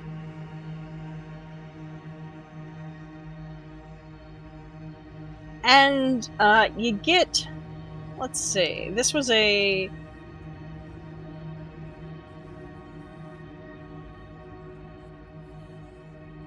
smallish job, but we're going to make this easy to divide up between all of you. So we're going to say you get 5 coin. So the way this works is you don't actually track money per se, like the actual like cash. It's a representation of it. So you basically, like, if you're like paying for drinks or doing whatever, you have what counts as plot money. So if you go on your character sheet, above the little backpack for loadout, you've got a little coin thing, and it says coin and stash. Y'all see that? I see it. So what this is you can only have 4 coin on your person at a time that you can do things with. The rest has to go in your stash. Which is essentially like saving for retirement. And or you're kind of banking it away. It can also determine in a larger game like your lifestyle. 1 coin is essentially a purse of silver pieces or a month's wages. That's what I was looking for. So you each get a month's wages from this. I really don't think Lysa's going to be paying that, so I feel like you stole more than donuts from the break room.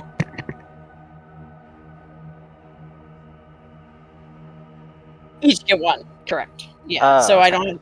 So I don't have to do the. I just wanted to point out that's what the difference between that and stash.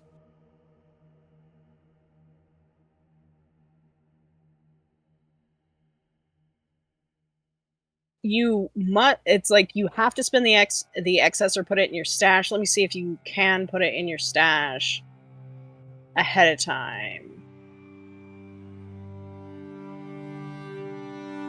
You can put it in there, but for each 2 removed, you get 1 in cash. It's basically like you're kind of investing it. So you want to keep it on you, but it's not something that like you're going to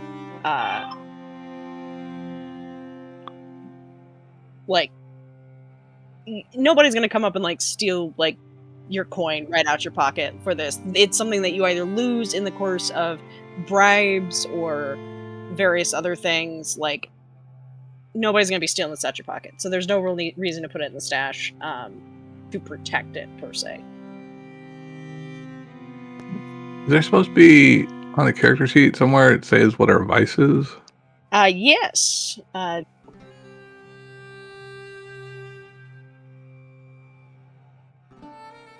I can look at yours here in just a second. Let me get to downtime. Get back to that. So that is your payoff. Most districts have crime bosses that expect you to pay up. We're making this simple. You all get 1 coin. There you go. Heat is basically how much attention you all get. After a score of conflict with the opponent, your crew takes heat according to the nature of the operation. I'm going to say this was smooth and quiet and low exposure. I'm going to say y'all don't take heat for this also because it makes it easier on me. So you don't have to deal with any of that, anybody going to prison, or any of that stuff. However, there is always an entanglement, which is an abstraction of y'all's personal lives in Crow's Foot and the various things that come up with doing these jobs.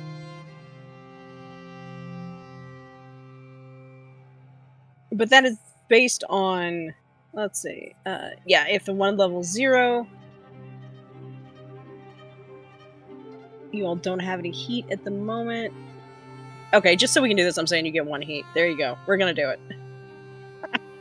Oh no, it is heat 0 to 3. Okay, so yeah, we'll do that. I'm gonna roll 2 dice to keep lowest result. And I'm gonna do this in the open so we all see it, because I have a handy dandy thing that will let me roll an engagement. Now, see if it will do it correctly if I put 2 dice. And you're at crew tier 0. Excellent. Oh,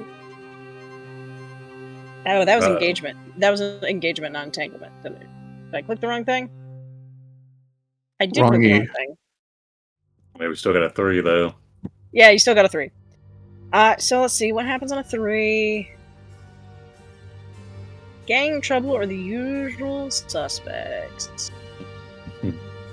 Those bastards ate all the donuts. Get them.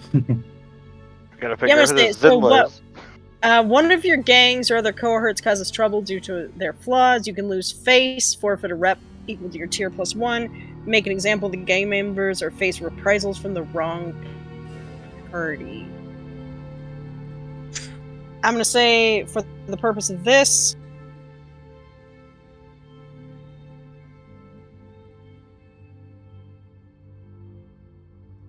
I'm just gonna say that y'all pay it in the rep that you had gained. You were gonna get good rep from this. You know, you did a score for Lysa, but something happened, and maybe somebody. I'm gonna roll with it. So maybe somebody takes credit for it or whatever. But you don't accrue reputation for this. I told you we should have made a bigger splash. That fucking Zinla. Yeah, maybe. Yeah, it all goes to Zinla. All right, so now we're going to recover stress, which is your vice, which you all have. Yeah, I see it on there now. Let's see. So, yeah. So Quentin, yours is obligation, which basically means that you still have ties to the Aruvian consulate, so you've got to go back and do some stuff there. That is indulging your vice. So I guess you're kind of boring for that one. And basically, what this is after the score, you all go indulge your vice. And that is how you reduce stress.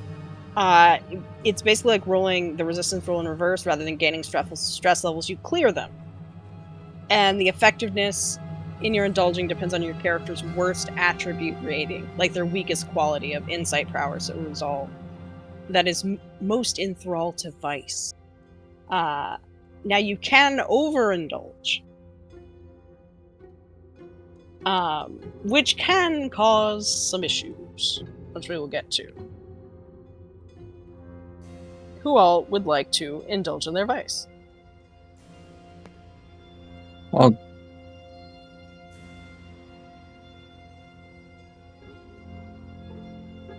You don't have trauma. Yeah, so I'm assuming you don't have to at this point. I will accept correction from chat. But I'm gonna say you don't. If you don't want to clear that out, you do not have to. So my vice just says weird.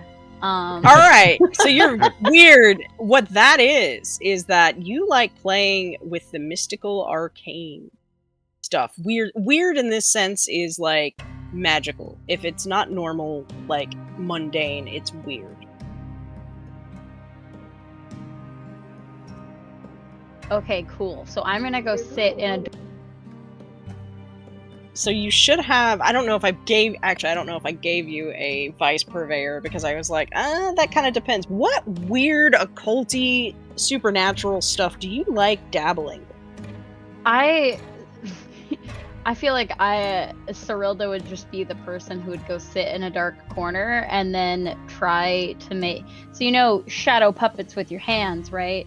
She just wants to make like little like cloud puppets with magical puffs of smoke in different colors. So like maybe she'd make a pink rabbit or she'd make a purple turtle, but like she's just trying like just these little animals, and then she looks at them like they're real, and yeah. All right, so you do have to have a vice purveyor. So I'm gonna say like there's a group of you all who do this. Like like that's just part of the mechanics for later. But yeah, okay, I love it. You like making magical ghostly shadow puppets to entertain yourself. It makes her feel better about the world and the state that it's in. I mean, fair enough. All right, so we are going to do that roll. I'm trying to see if there's a way. Do you all have? There actually you might have 2 dice rollers in this thing. Yeah. Go over on the far left at the very bottom. There should be a thing that just says dice roll, not FITD dice roller, but just dice roll. Do you all have that, or is that just me? No, it's there. All right. There is an indulge vice. Sorry, where's this at? Yeah, I'm not seeing it. Not on the character sheet, like where yeah. where the character tab and the measuring tool and all that are. Oh, I see. Gunpowder. Yeah, at the very bottom is 2 dice. And so what we're gonna do now, hold on, let me get Cyril to open. It looks like resolve is gonna be your lowest attribute. And you have 0 in that, so you're gonna use 0 dice. So I'm gonna say that, yeah, that makes sense because it's like mental strain or willpower. You're dabbling into the weird, girl. Your mind's breaking a little bit. So you're gonna do 0. How many stress do you have? I have 2. Okay, so put in 2. Make sure you have Indulge Vice clicked, and you should be good to roll. Alright, so 0 dice, indulge vice, stress 2. Correct. You indulge your vice. Clear 1 stress. You have spent the evening making your creepy shadow puppets. You feel great. You feel good. Alright, who else wants to indulge in some vice? Quentin has 2 stress, so he will let somebody here at headquarters know where he's got to go out and deal with some personal issues. Alright. And he starts heading towards the embassy. If anybody was to watch him, they would see, as Quentin's walking down the dirty streets of Duskwall, he sort of fits in. He looks like kind of a little well-dressed scumbag, but still kind of, run down. But then he gets through the gates of the embassy and gets inside, and he kind of straightens up his posture, just like a subtle shifting of his body, and does something with his hair, sort of combs it back or something, and straightens up his glasses, and he just looks totally different in a lot of ways, much more respectable as he comes in here. And he goes, I don't know if he talks directly to the main what do you call it, the Ambassador. guy in charge here, the ambassador, or like a sub-ambassador or something that's going to debrief him, and he tells him what he found out tonight and how his analysis of what's going on. And there's probably you probably have a handler for Aruvian intelligence that you report directly to with that.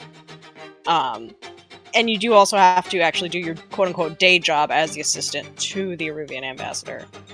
Right, that's basically where his stress gets Yeah. leaked out, is he spends some time in here with a culture he's more familiar with and stuff, and it makes him happy. Basically, it's his happy place to not be in the shithole that Duskwall is.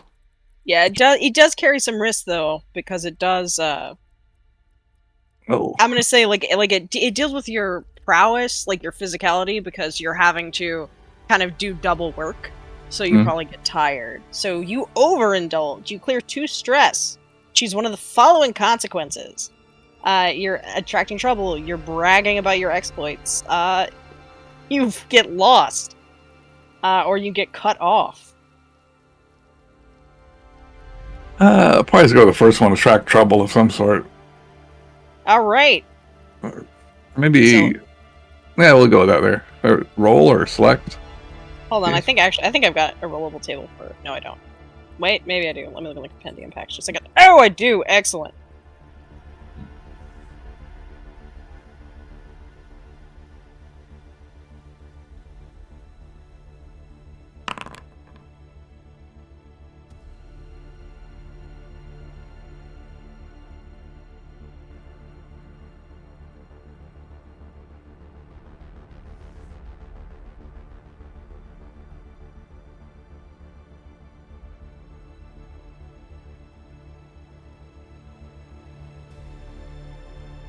Alright, yeah, I'm gonna go with... Because, okay, I rolled... They did have... Let me just show this to everybody, because I did have this. I'm gonna go with the usual suspects, because we did gang trouble before. Which is, Bluecoats grab somebody in the periphery of your crew. One player volunteers a friend or vice purveyor as the person most likely to be taken. And we're gonna make a fortune roll to find out if they resist questioning. Or you could just pay the Bluecoats off with a coin. I'll pay them off with a coin. Alright. Cost of doing business. Yep. You just wander. Yeah, you just wander away. Anybody else got some stress to clear? Nope. How you doing on time, Will? Yeah, probably. It's probably a good point for me to bow out because Yeah, I was kind of trying to go through that. So then there would be downtime activities for the crew or for you guys what you want to do. But before you bow, what do you think? How do you like it? very cool. I really like the you choose how much stuff you're bringing, and then you just like in the adventure, you're like, I've actually got this. I was really waiting for a chance to pull out my pistol and my second pistol. Yeah. But I definitely like that. I like the emphasis on dealing with stuff as it comes up. I think it's pretty cool. So yeah, more sessions are in the works. I'd definitely be interested. But yeah, for now I gotta Yeah, absolutely. head over. Yeah. Cool. All right. Yeah. Thanks everybody. And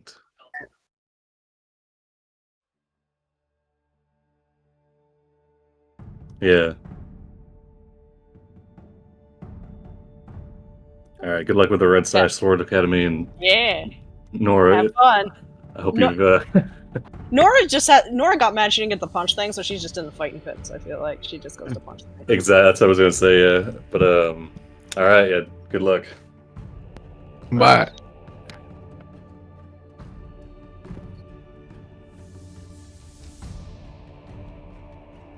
Alright, so...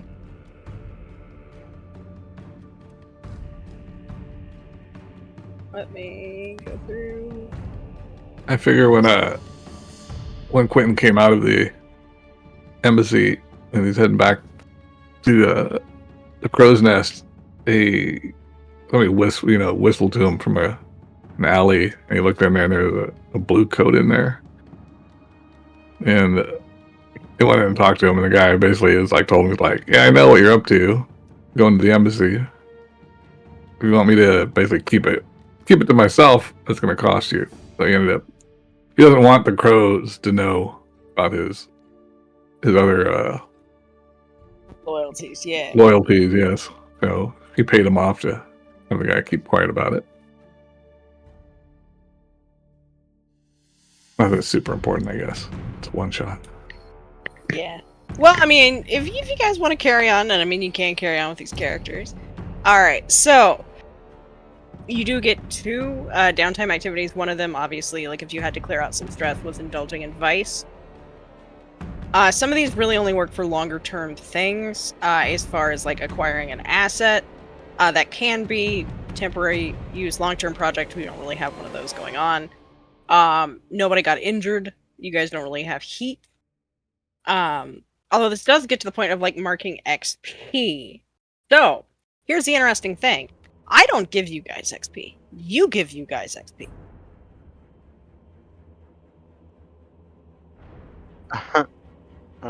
So, alright, I'm going to use... At the bottom of y'all's character sheets, there is an XP section. So one is every time you roll a desperate action, you mark XP on that action's attribute. We did not do that in this. For each item below, you mark in the playbook or on the attribute, if this happens, or 2 if it happened multiple times. So we're gonna do this for everybody, but here's the first. Linza, addressing a challenge with calculation conspiracy, expressing your beliefs, drives, heritage, or background, or struggling with issues from your vice or traumas during the session. Which of these do you feel happened?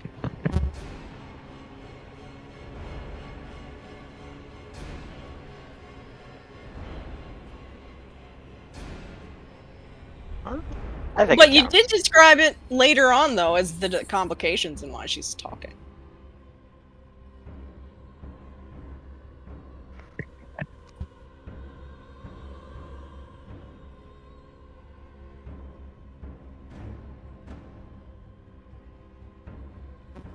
All right. So you're gonna mark. See there next to special abilities. You can gain XP there. Those little like drop down like tabby things. Those are the ones that you mark. Let me.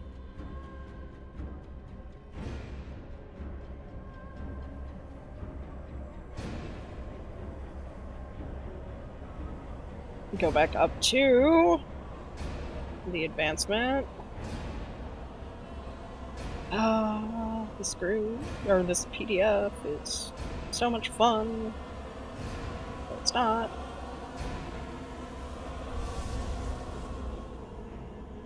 Now the bookmarks are bad. There aren't any bookmarks in it. In the Yeah. Blades in the Dark PDF? Yeah. Or they're Mine bad has for me. Yours have it? I do not.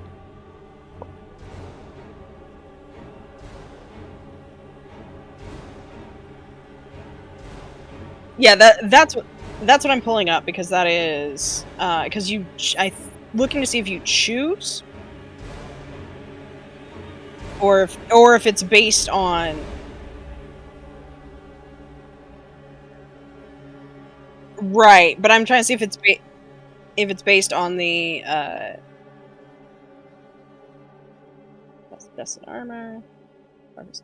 Play. Right.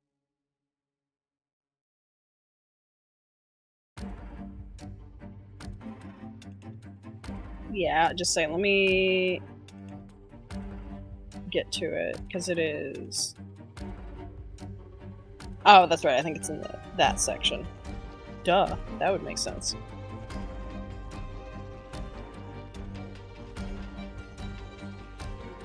Or not.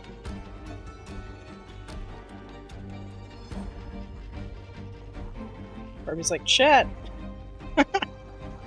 Right now I'm gonna say you can pick, but basically what it is that you will eventually be able to use those to gain more things, which is the most eloquent way of putting things. Scott, since yours like the bookmarks are working for you, I'm not finding any more information than you when I'm looking yeah, at the I know XP it's. section. I know it. Okay, where is the XP section? Well, the only Okay. thing that I found was the downtime activities summary, but it doesn't. There's not like Yeah. for the training. It literally is the only section that's not described in this book. Right? Oh wait, here we go. When you spend time in training, there we go. Yeah. Mark 1 XP on the XP track for an attribute or playbook advancement. Yeah. You can train a given XP track only once per downtime. Yeah. Let me. Okay. I'm gonna hope that the cheat sheet by the Alexandrian is gonna have it. Oh, it looks like it looks like Derek's got it here in chat. Maybe. Okay.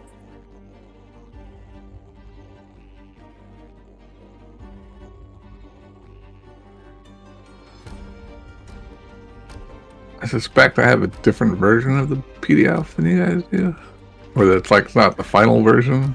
No, well, there's here's some rules in the front, and then here's some rules in the back that goes in more detail. So we just might be in a different section.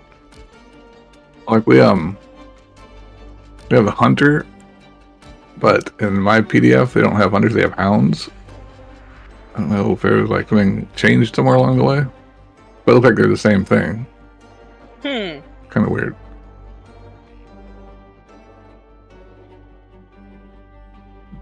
Maybe something changed, or maybe I have a different one. Oh, maybe I have a different one. Oh, here we go, hound. Yeah.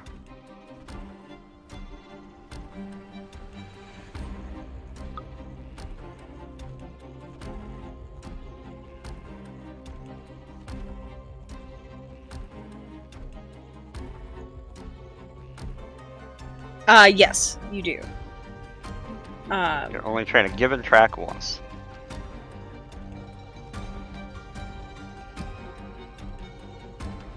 Yeah, so that's it. Most of these, it's like once you fill up that tracker, that's the thing.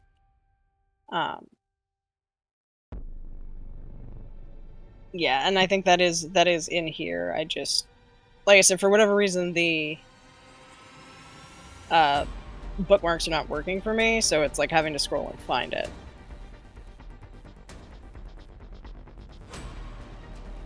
There it is, page 48.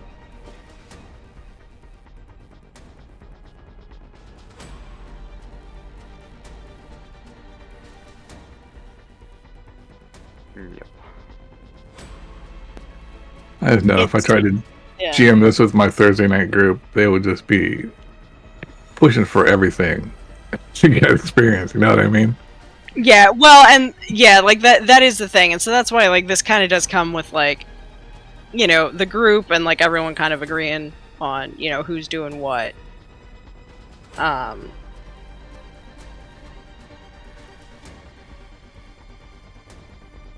They'd be doing things in game just because they're like knowing that they might get experience for it later on. Yeah, now that is if you like read farther into the rule books under the like best practices for players, I think it says don't be a weasel. I think it's weasel. And that's literally what they say. It's like don't do that. Yeah, I've got 3 or 4 weasels in my group.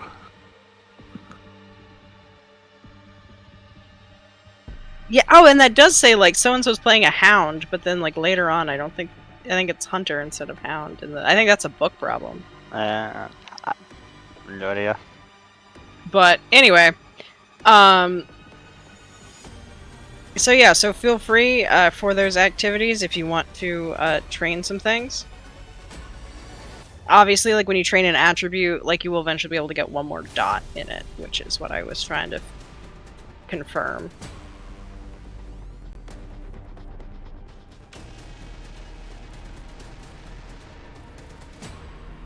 And once you all do that, we then go back into... Obviously, NPCs are also having their own downtimes over here for me to deal with.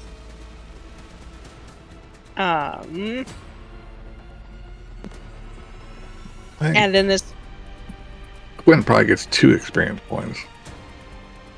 He addressed the challenge with deception or influence or donuts. And he struggled with issues from his vice a little bit. I don't know, is that considered struggling? Let's see, had to spend a coin to get out of there. Yeah, I'll say that.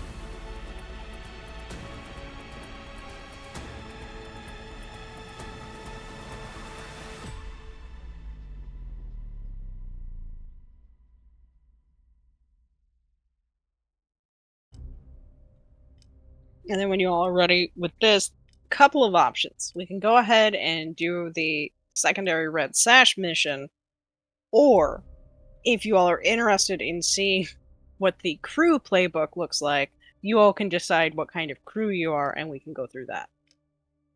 Since this is... Yeah, okay. And then, yeah, if we decide to do the If other this half is something of we this, want to do, yeah, we can do that again. And let's like we can do that, or if we want, if you all decide like, hey, this is something we'd like to kind of play like a mini campaign on, we can either spin this up or do another one. I kind of like to see how combat works. I guess it's probably very similar to what we've done, huh? Just different names for things. It's similar with like the skirmish rolls. Basically, nobody's rolling against you. It is much more of a narrative thing, but if you notice, if you go over, it's on the right side with harm. I've covered it up with tiles. But that's the harm that is you're dealing with. Those are the kind of wounds that you get. Potentially, so like if you're having a skirmish with somebody, you have a failure. You can take a wound like that, or any kind of harm, which will either affect, you can have less effect when you roll, you have 1 dice left to roll, or if you get up to severe harm, you can't do shit unless somebody helps you. You're basically just kind of laying on the floor, like bleeding out or something. And that's where like the resistance rolls and stuff really come in. Now, if you want, I mean, we can play through, like if you all want to, like intentionally be a bit more aggressive with the Red Sash Sword Academy, and we want to play through combat, we can do that, or we can look at the different crew mechanics. Because again, this is we're noodling around to figure these rules out. If we decide something's not canon, it's not canon.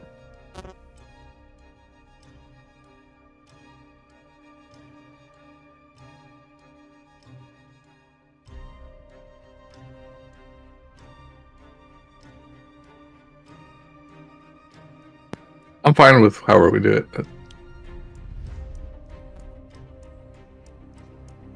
Yeah, Alright. Nora invites us all down to the fight pit, and we all just take our turn whomping on Nora. Yeah, okay, you're gonna train with Nora. Yeah. To do that. Just to practice. Yeah. Alright, yeah. Yeah, that works. So, the way...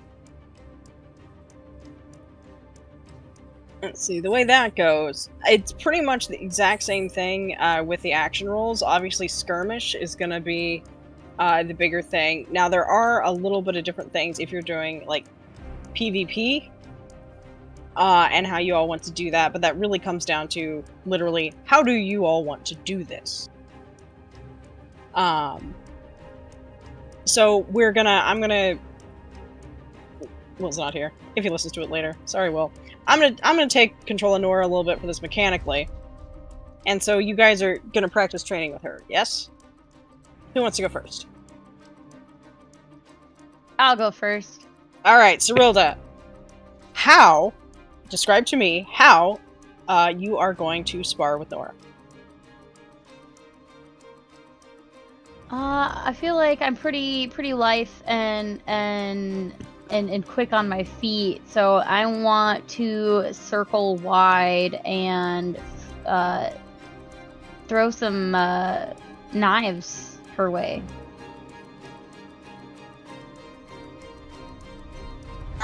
Just going straight for the knives, alright. Heck yeah, I would get her moving. Alright, They're training knives. yeah, okay, alright, there we go. I'm gonna say...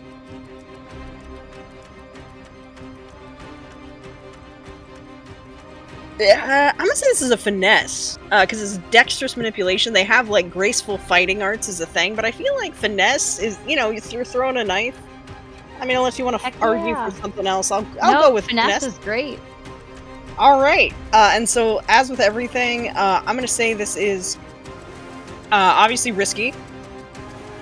And your effect, I'm gonna say, is standard. So we're just gonna do defaults on that. Partial success, okay. So, you are dealing with... You're throwing some knives at Nora. Alright, some hit her. She's like, ow. But this is Nora. She can brush that off. She's pretty tough. So, you're gonna suffer a harm. And I'm gonna say... Let's see, hang on, that was standard effect. Why did I put these all the way across the map from each other? That was bad on my part. It looked cool, but no. I know that pain. Yeah, it's like, why did I think this was a good idea?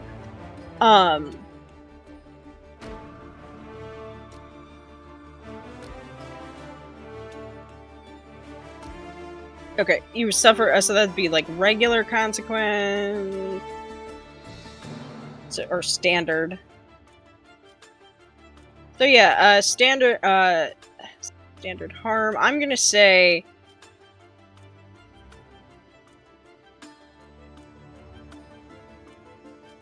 We're gonna go with a moderate harm. So on your sheet, you see the little, like, what looks like water droplets by your character token art? Yeah. Yeah, it's actually like blood droplets. Click that, and it's gonna pull up the thing that I have over there where it says harm. And in the number 2 slot, because this is a standard harm, type, I'm just gonna concussed. Because I'm gonna say Nora punches you in the face. Ah, what a jerk. Now, you can resist this. I just wanted to get that written down. You can resist it. This is where resistance rolls come in. And these are automatically effective. Either in reducing the severity or avoiding it entirely. If you have a type of armor that applies the situation, you can mark it in the armor box to reduce or avoid it instead of having to roll. I believe you have... See, do you have any special armor? No, you do it not. just says armor. Nor is the one that does. Okay. So, you have... I believe everyone has... Yeah, everyone has one box of armor on, I think. Although maybe that's only if you chose to have it. We can say, yeah, you choose to have it because it's on your sheet. So click it as like one of your things. You choose to have it. You're wearing armor.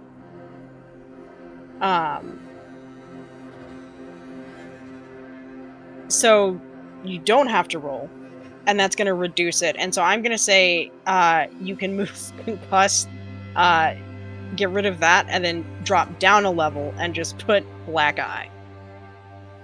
Because you're able to block a little bit. Got it. But I mean, you got some hits on her as well, and this would the success would tick clocks or cause harm for her, if this were an actual thing. But because this is like tutorial, she automatically heals, or is just too drunk to notice, so everyone else can beat up on her. Who wants to go next?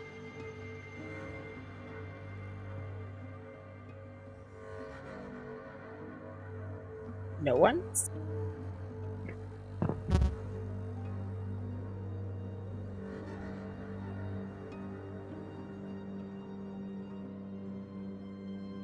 Right, so you can... I mean, you can still roll with it if you want to. Now, the other thing is that, you can choose to not fight. In this situation, you could literally be like, yeah, nah, I'm gonna command her to stand down. Yeah, like I was thinking, like, I'm gonna wait until everybody's done fighting, and then I'm gonna hunt her, and then tag her, show her that I could have killed her without her knowing. Right, so that's kind of like playing to strength.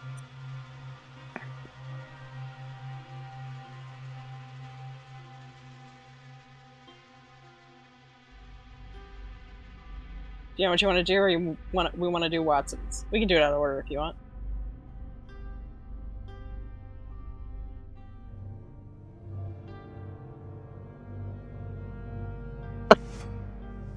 You can... Command can also be telling her to stand down. Like, you can... it's also like intimidation or threatening her.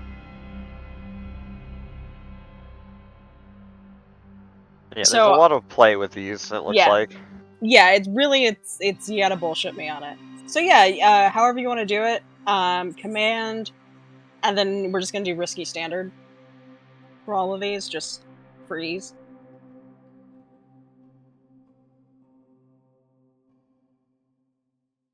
Alright, we get a partial success. There's a harm, complication occurs, you can have reduced effect, or you end up in a desperate position. So, this could be another harm, as in we're fighting. So yeah, I mean, were you choosing to argue somebody else fight her? Like, how are you using command?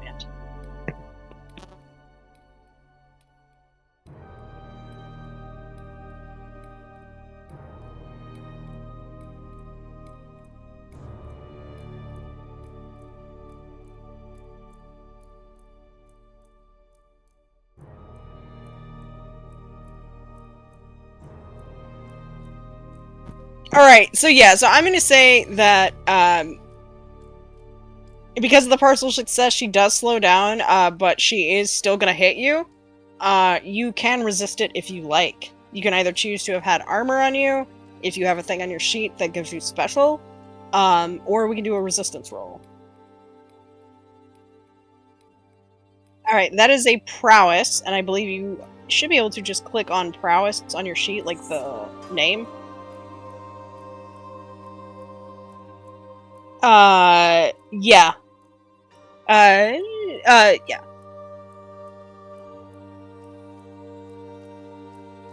Alright, you reduce or avoid the effects of the constant, but you suffer 5 stress. Yeah. So rough. the way that works is that it's right on there in stress. You take stress levels equal to 6 minus the highest die rolled, and because you have 0 die in prowess, it would be that 1. So that's why you take 5 stress. You did reduce it by 1, which is why sometimes maybe you don't want to do that. All right. Let's see. Quentin or Watson? How do we want to fight Nora? You want to go, Watson, or you want me to go? Watson already laid out his plan to wait until she's taking a break and then hunt her down. Quentin will go out there, and before it starts, he will. Until obviously in a straight up street fight, she's gonna beat me because she's a big old monster woman. But if she wants to try, because under finesse, if I hover over, it says you might formally duel an opponent with graceful fighting arts. So I'm gonna suggest to her that we, fight with, Marquess of Queensberry rules, and not just go out there and beat on each other like we're in an alleyway. Okay, So I can roll. you're gonna finesse this. All right. Gonna finesse it. Yeah. So I do a finesse roll. Yep. And Risky standard. risky standard.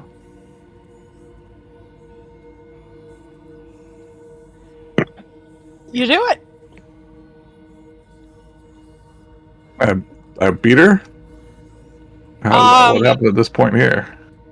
So the success, you do not suffer a complication, and you do it. So whatever your plan was, is maybe your skills, like remember, like the Red Sash Sword Academy was originally like an Aruvian Sword Academy. So maybe you have some of that training, and you're able to just,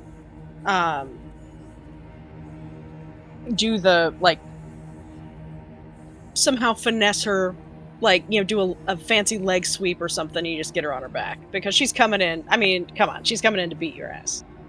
Alright, but how do we know what sort of harm she takes from this here? Or does she take harm? That is from, with everything else, that is your result. So success, you do it. It was risky standard. So if you go over to the position and effect, with a risky success, you do it standard effect. That's 2 clock ticks. So basically what that is that is going to be 2 more ways to accomplish your goal.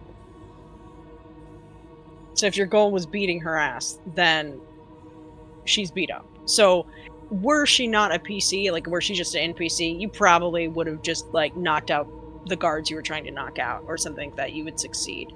Gotcha. NPCs don't really take harm in the same way, unless they're major boss kind of thing, or we're doing a longer type of engagement. If it was a formal duel that you want to do more than one roll, etc., then I would kind of apply the harm for that. All right, cool.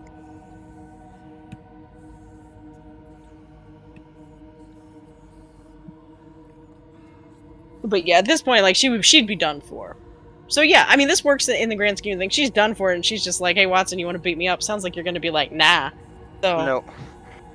And then wait till she's wandering through the alley and jump her. And they're like, "All right, so you're gonna hunt her. All right, do it. All right. Oh man, I'm terrible. Partial success.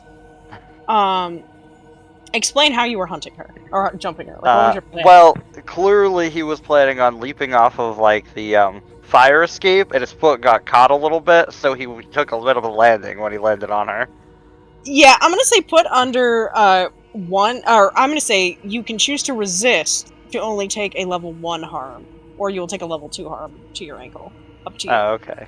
It is a prowess roll to resist, or you can choose armor if you can convince me how that would work. I'll just roll the prowess and see what happens. Right. It's not gonna go well, but we'll see. Oh, okay. You only That's take 1 stress. You did well. Okay, so put under level 1 harm, sprained ankle. All right. Level. Oh, that's right. Over here. Like you gotta go to the the Yep. level. No, I got it. Yeah.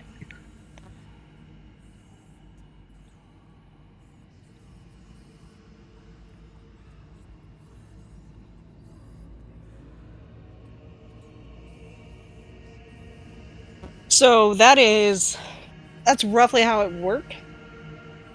Because it is very, very player focused. Pretty much the injuries that you would be taking would be armor's during scores only. Yeah. So for this, like, obviously not for the downtime, but if this were during a score, you'd have it. There's I lost my train of thought because I made the mistake of like clicking the wrong thing and looking at chat. Okay, hold up. That's basically how it is. Most of the harm that's going to befall you is actually the result of your rolls, which is nice because I really don't roll that many dice. I roll the engagement roll, and I roll any sort of fortune roll that is based on stuff going on in the background. Otherwise, it's all on y'all and your luck. Because say one of you rolled a failure, like you got a 1 to 3, she just beats your ass. She doesn't have to roll anything. She just beats your ass because that's your failure. Does that make sense? Yeah. So that is roughly. Oh, sorry, God. Combat's just pretty much resolved by 1 roll. It sounds like that, right? It For the most part. For the most part. Now, I mean, it depends on who you're going up against. How many successes that I'm going to say is going to beat them. Like, let's take Basso, for example. Look at that beefcake. He's going to have a pretty big defeat clock. I'm going to say it's going to take more than 1 roll necessarily. Say he's got like a 6 wedge of a clock. Yeah. Then, like, you're going to have to, get a lot of, +2 clock ticks, +3 clock ticks, like, on effect for each thing, or do it multiple times. So on Probably just 1. my attack that I did, my fake attack here, where I got, you said I had +2 on the position effect. I said +2 clock tick standard. Yep. So if he had a 6 block clock, my attack, as it were, would have knocked 2 blocks, filled in 2 of his little squares, little triangle. Yeah. Gotcha. Yeah, and then we would have all just piled up 1s. Yep. Or something like that.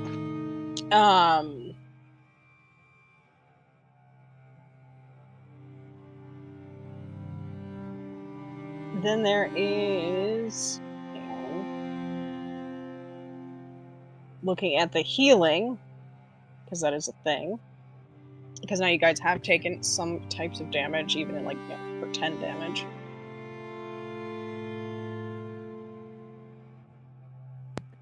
If you're doing something like this combat here, like we were fighting Mr. Shirtless here. Yeah. I went with, you said risky and standard. Can I modify those? Like try and do something like try desperate or great?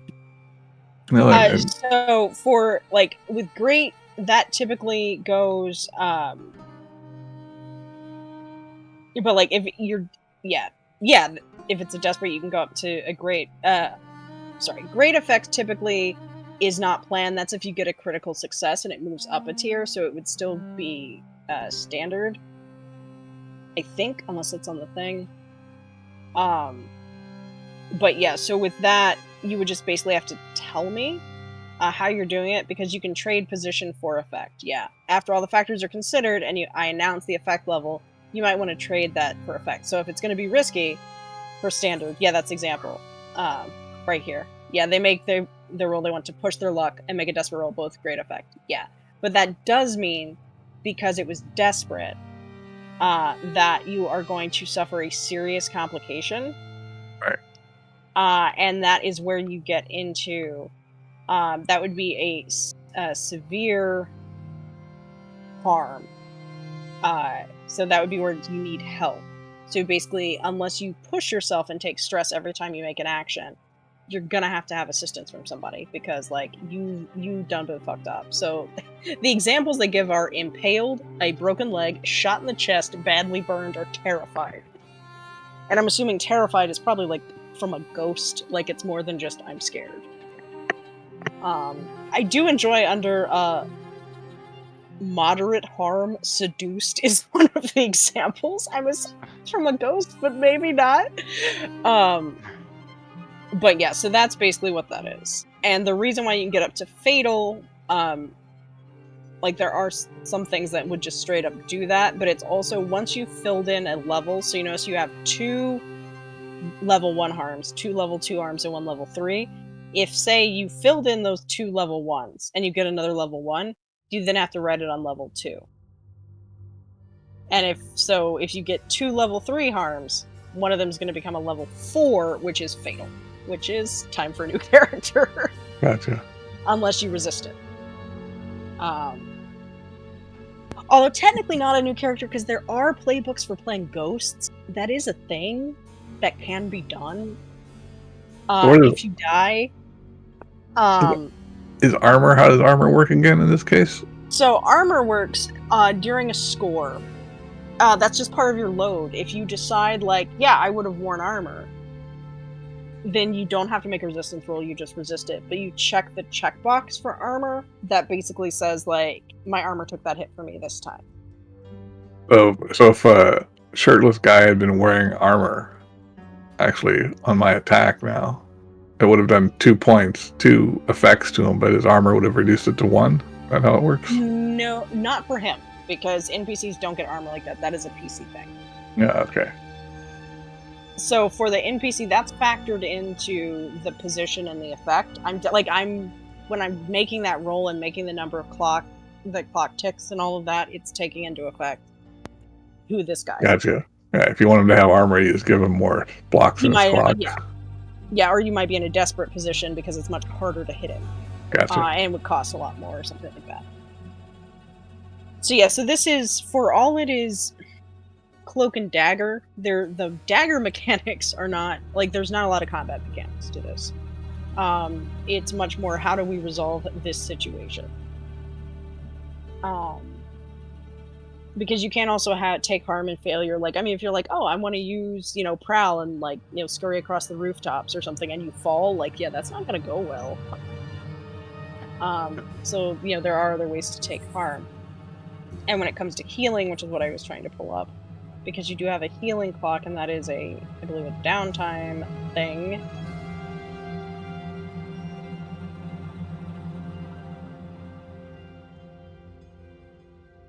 Yeah, it's to recover on that summary. Yeah, recover. Yeah.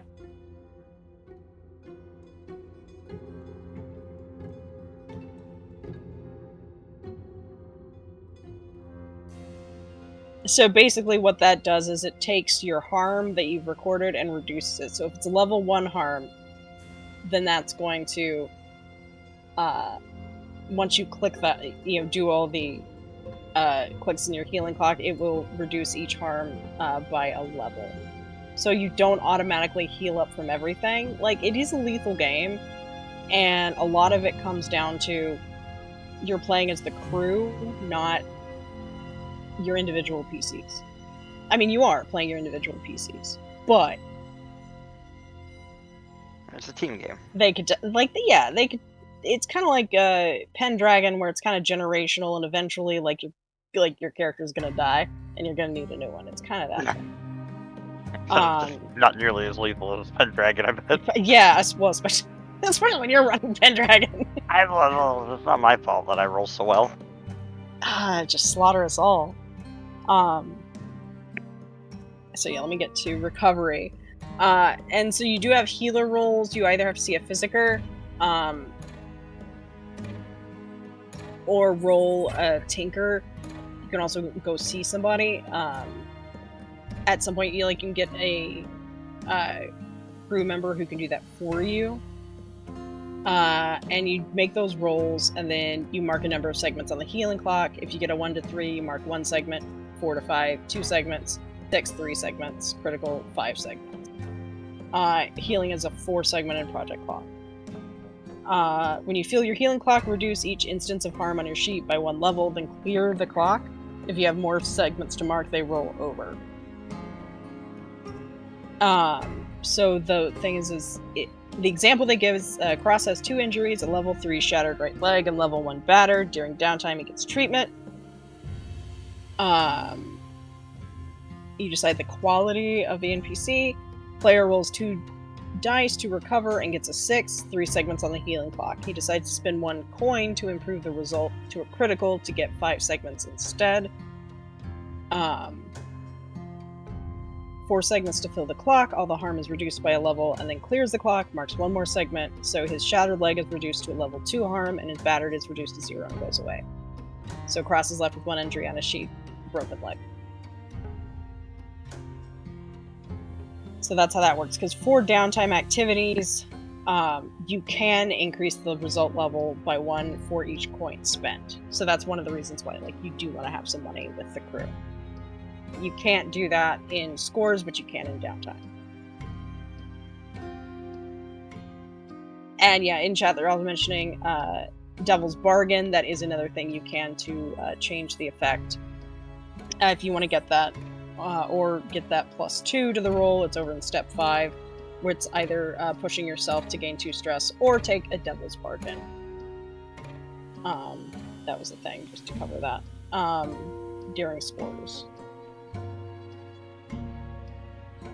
Now for this, I'm not going to count the injuries necessarily that you all got on this part for moving forward if we do ultimately do the Red Sash thing, because it's more of a training thing.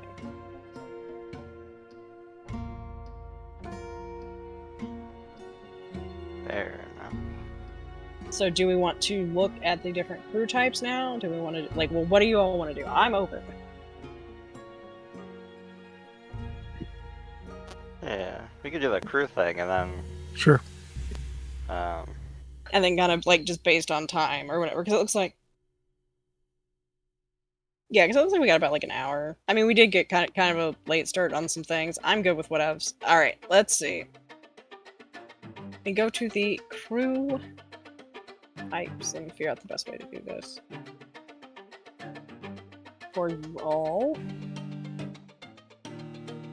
There's a chapter for that, which is... page 92. Page 92, thank you.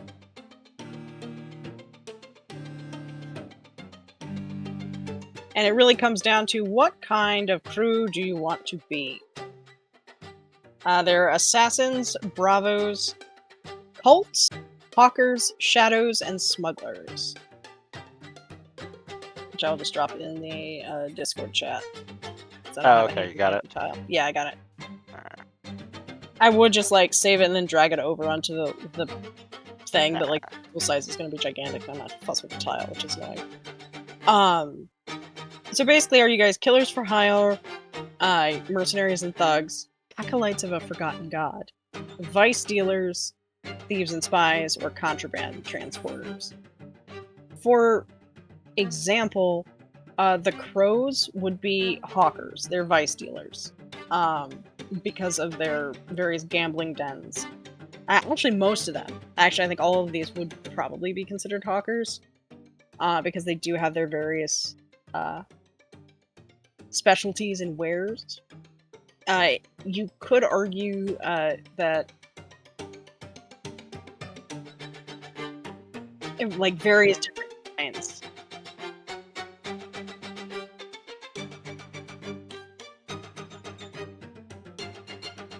Yeah, so according to their description and what they do, they are they operate a handful of brothels and cheap drug dens across the district. And my guess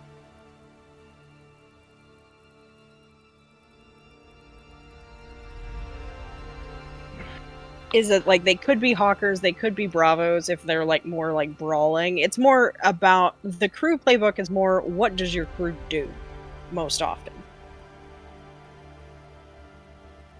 Because you can do any kind of score. But it basically, it's like, these are the types of scores we want to do. And organizes gameplay from doing crime to a specific type of crime you guys want to do. Although the group should choose a crew type that everyone's excited about, and as a player, be vocal about your preferences. You're about to spend many hours doing this, so if you're feeling lukewarm about one of the options, speak up. And so just like your all's playbooks give you those special abilities, the type of crew that you want to be will also give you a special ability, different upgrades, and different things.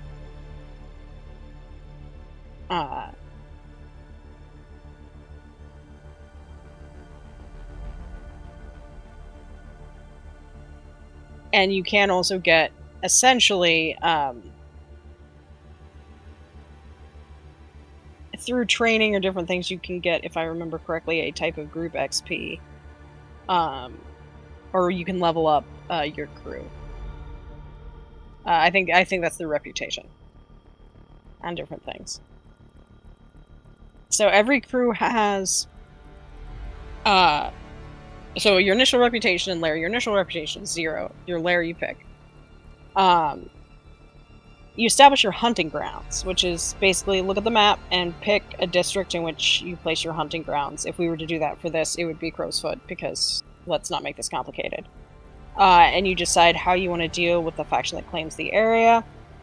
You either pay them a coin and then get an extra status, pay them 2 coin and get extra status with them, or you pay nothing and get -1 status, and at a certain point they will come gunning for you. You choose your special ability. You have some crew upgrades, just like you guys have dots for different abilities. You can have that for your crew.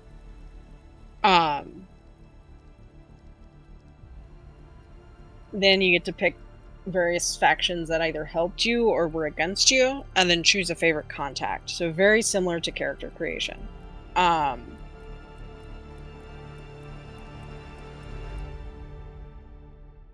There is also a... check.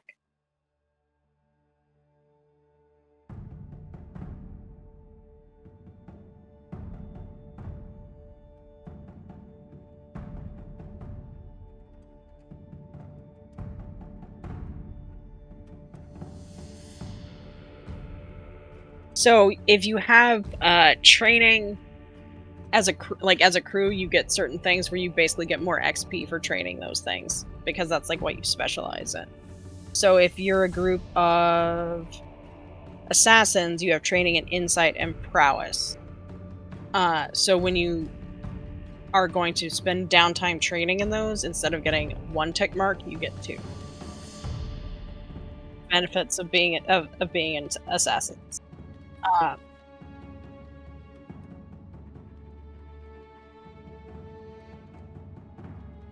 Yep, that's the appropriate crew upgrade.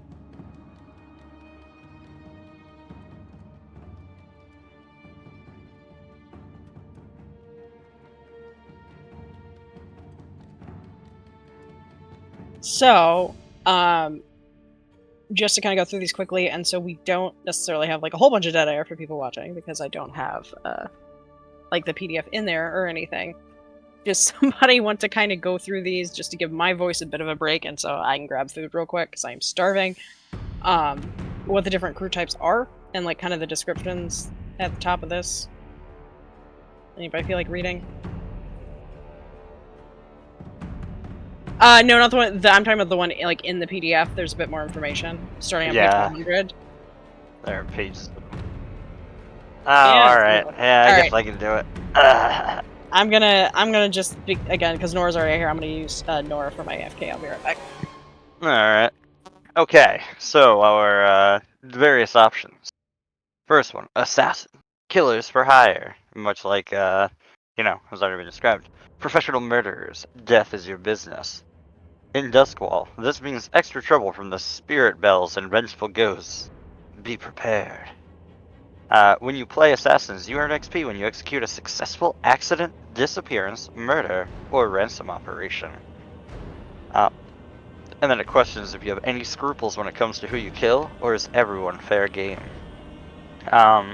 Like was mentioned, your starting upgrades are training insight and training prowess. You can, and then you gotta, there's various contacts that you can choose from. There's specific stats and upgrades, such as getting better types of thugs or being able to have free load worth of weapons or gear items. There's a lot to read, so I'm not going to read them all, but I'm going to just go do the overview. There are also assassin's special abilities, such as like deadly, being able to add +1 action rating to like hunt, prowl, or skirmish. But there's a lot of little things. Then bravos, which are mercenaries and thugs. Some crews plot and scheme. Some crews sneak around. Some crews get entangled with the occult. You fight. The fist and the blade are all you need. When you play bravos, you earn XP when you execute a successful battle, extortion, sabotage, or smash and grab operation. Are you brutal thugs, savvy sellswords, or ruthless gangsters? Your starting upgrades are training prowess, and then cohort, gang, type thugs. So it sounds like, you get some thugs that you can just use for things, I guess. Let me see what that is. Cohort. Cohort is a gang or a single expert NPC who works for your crew. For all the details on the cohort, see the following pages. Oh boy. It's like building a whole nother character. Got it. Fantastic.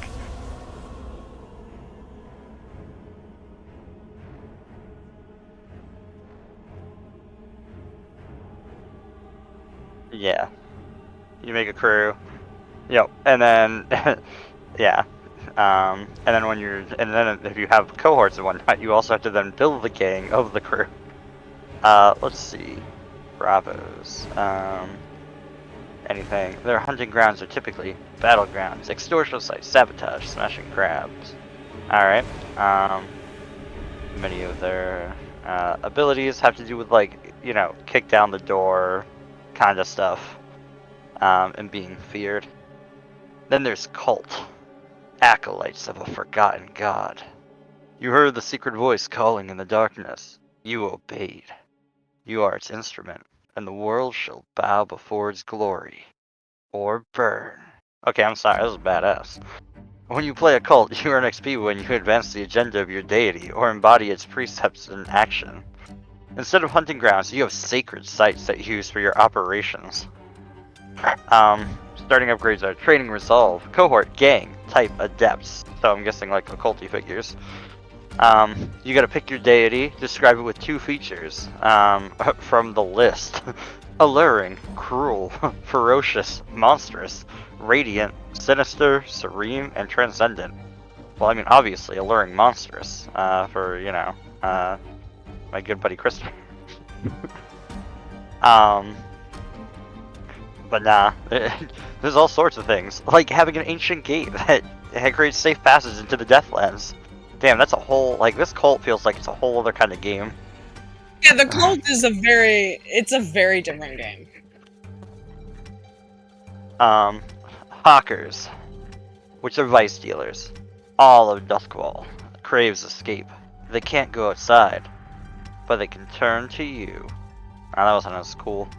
When you play Hawkers, you earn XP when you acquire new product supply, execute clandestine or covert sales, or secure new sales territory.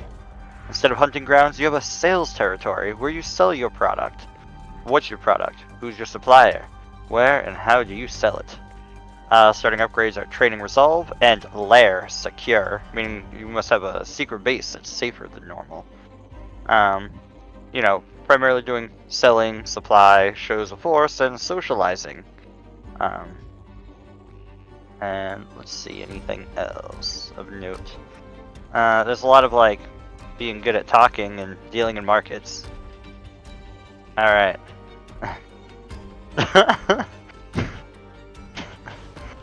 Shadows. Thieves and spies. Everyone wants something that they can't have. That's where you come in. When you play Shadows, you earn XP when you execute a burglary, espionage, robbery, or sabotage operation. Do you spy and steal primarily to serve your own interests, or do you sell your services to whoever will pay? Starting upgrades are training prowess and lair hidden. Burglary, espionage, robbery, sabotage. And there's lots of stuff focused on, like, you know, secret passages, fences, and whatnot. Let's see. Smugglers, contraband, transporters. Illicit goods are the lifeblood of Duskwall, both for those who consume them and those who profit from their taxation and criminalization. Smugglers keep the city alive. When you play smugglers, you earn XP when you execute a smuggling operation or acquire new clients or contraband sources.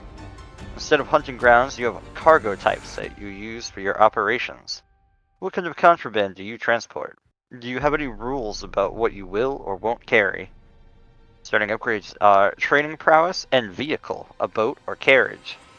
Then there's different, you know, choose a favorite cargo type, you know, arcade weird stuff, arms, contraband, passengers. Ooh. Real shitty if you get this one. I'm gonna assume passengers are people who want to be there. I would hope so. There is in the world building Scoveland, which I believe some of you are from Scoveland. There was a massive war there recently, and there were a bunch of refugees. Fair enough. We all know how a city would feel about a bunch of refugees coming in, so arguably that could be the type of smuggling. Fair enough. Alright. Let's see. Lots of things about, you know, there's a lot of passive stuff about vehicles and reduction of heat. Alright, and that was everything, actually. I went through them all. Excellent. So typically, this would happen around this at the same time as character creation, and so this would help me figure out what kind of jobs you guys want to do. Because obviously, like, cult doesn't really work for the setup we've got right now, but that's because this was the little starter set. If we do want to play a campaign and you guys want to be a cult, I can do that. It's so cool. But I'm cool with basically anything. I mean, the character of Watson would prefer assassins. However, I understand that not be ideal for everyone. Yeah, for this exercise, let's focus on these characters forming a crew, just for the practice of doing it. You know what I mean? Yeah. Alright, so I'm going to give you all... Maybe. Come on. Ownership of the PC crew sheet. Which should be over there in Actor, but I will also drag this over and just double click it. Just so you can start getting a look at that. Yeah.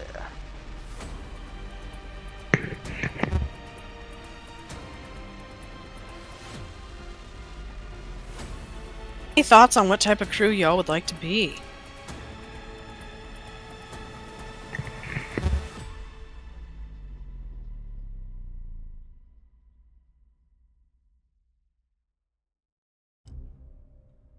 Shadows can work. I mean, that's what Clinton already does, basically. He's already a shadow. Espionage, like some sabotage.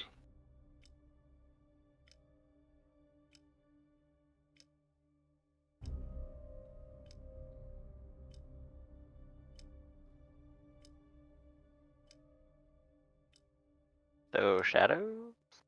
I would say I feel like Nora would be yeah. Nora's gonna argue, but Nora's not here. What Bravos is a good option too, but yeah. yeah, Shadows. Cyrilda, Linza, any thoughts? Like election. Shadows. All right. Should be able to. Second. Do I have to import it? Nope. I can just drop it onto your sheet. There we go. You should have just seen the PC crew sheet get a whole lot more complicated. Oh, damn, that's nice. There's something beautiful about that.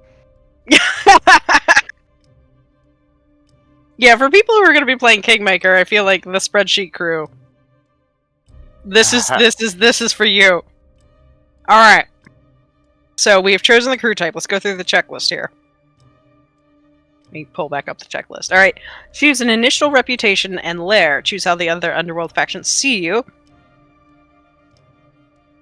Need a name first. That's the most important thing. Okay. Yeah. All right. What's your crew name?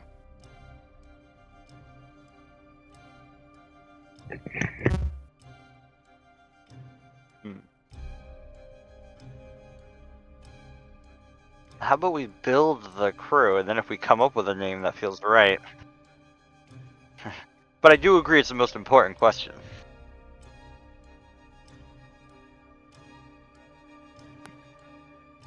Yeah. Well, So. The internet can help us. True. So you have some options here, or you can create your own of your initial reputation. I just dropped those in the Discord chat. How do you want other factions in Duskwall to see you? I don't know about that one. We're not a cult yet.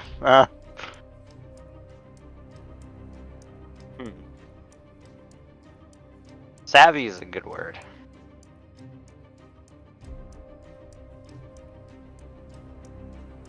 I mean, we did just walk out the front door. There's daring in there. That is very true.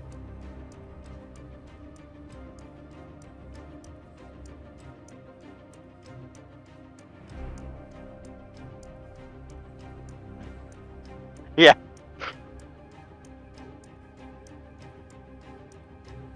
Yeah, I'm Fine gonna with drop. daring. Alright, I'm gonna drop that onto your crew reputation. I don't know why they have it as like an item. It doesn't do anything like an item, but okay. Huh. Unless there's something I'm missing. So, but you all are daring. If we click on crew reputation, it'll add it. Pulls up a list. Oh, yeah, that's probably why it why they have it as an item, so you can do that. I did drop the daring one on your sheet. But yeah, that's probably why it's an item. Alright, so that was the part of step 2. Now we gotta figure out your lair. You have some options here. A half-sunken grotto in the city's maze-like underground canals. An abandoned watchtower atop an ancient crumbling wall. The unassuming back rooms of a merchant shop. A small abandoned house at the end of a dark lane. A rickety tin-roof shack perched atop a roof. A junked rail car rusted in place on old overgrown tracks. Or wherever you like. I'm sorry. Yeah, the house like a grotto.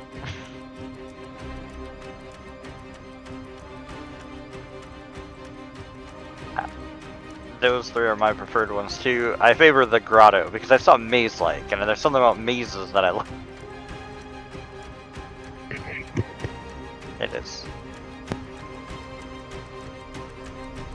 All right. Well, I mean, Great. if we're sticking crow's foot, so yeah, I mean, figure out of the various canals and things that go through here, where you'd like to be, and just drop your crew token. Or you guys can all fight over who's going to move the crew token.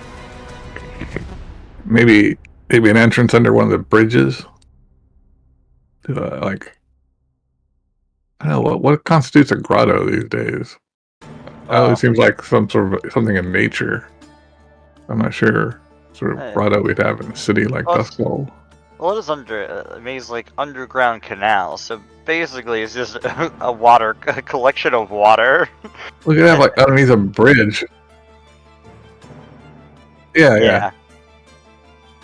We could have an A entrance. grotto is a small picturesque cave, especially an artificial one in a park or garden. In the dictionary.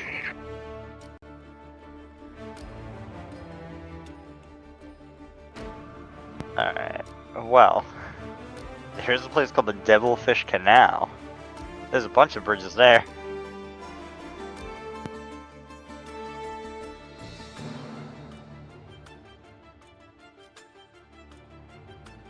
Oh. Hamilton Park. Works for me.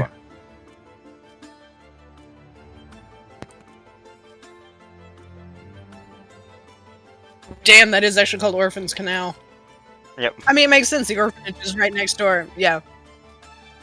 Alright, so you guys are under there. Alright. If somebody wants to put that on your PC crew sheet, your lair description.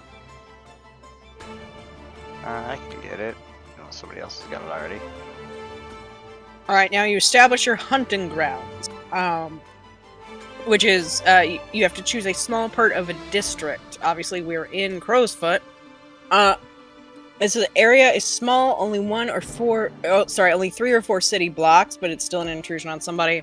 So you're gonna have to, like, you know, pay to some people, potentially. In this case, it would be the crows. What are your hunting grounds? This is where you do your primary stuff, which as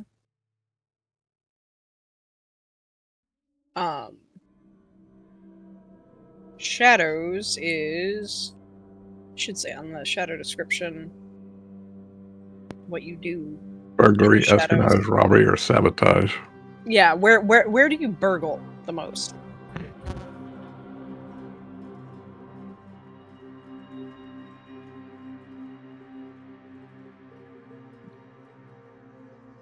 Is it actually a physical place, or by hunting grounds they mean just choose a favorite operation type? Like This is Yeah. this is a 3 to 4 block area. This is like the area you're eventually going to try to control. Where are you doing business?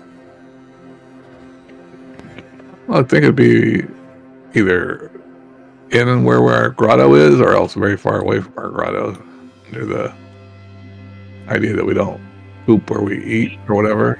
Yeah. But then if it's near our grotto, then it's easy to get to. Yeah, but if we jump into the underground layers, or underground maze, we can find our way back.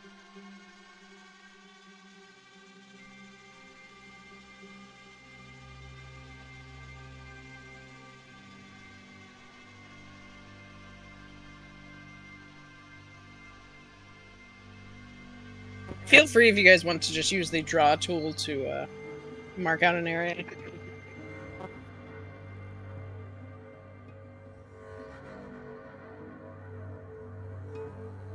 Jesus Christ, Sackcloth Alley.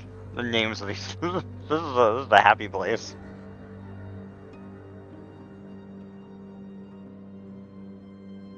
Oh, darn it. We could pick the Devil's Furnace as our place.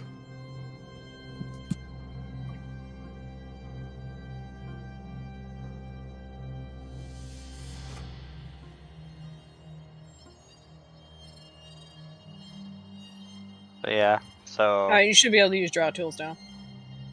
yeah.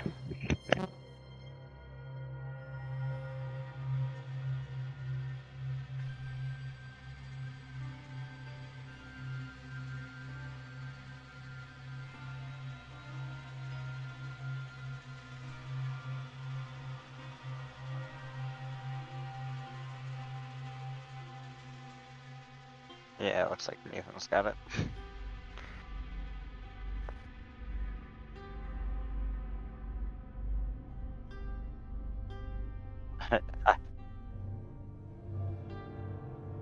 Double click.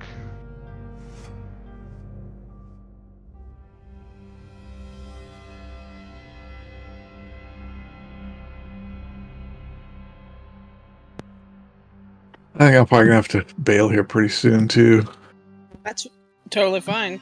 Like I said, this is more just hanging out and figuring stuff out. I was going to Yeah. officially go until like 10, but if you're tired and want to dip, totally fine. Okay. That looks good to me. Alright, well thank you, Sam, for running this here. You're welcome. Yeah, any parting thoughts on the system? Something you want to continue to do more of? Yeah, I would definitely be interested in doing more of it, depending on if we can get time and stuff settled for Combat is always everybody. the thing. Yeah. Does seem easy to jump in and do though. Yeah, that's one thing I'm thinking of is GMing this here. It seems like there'd be very little prep time required, very little preparation, or maybe I'm not understanding So, parts of it.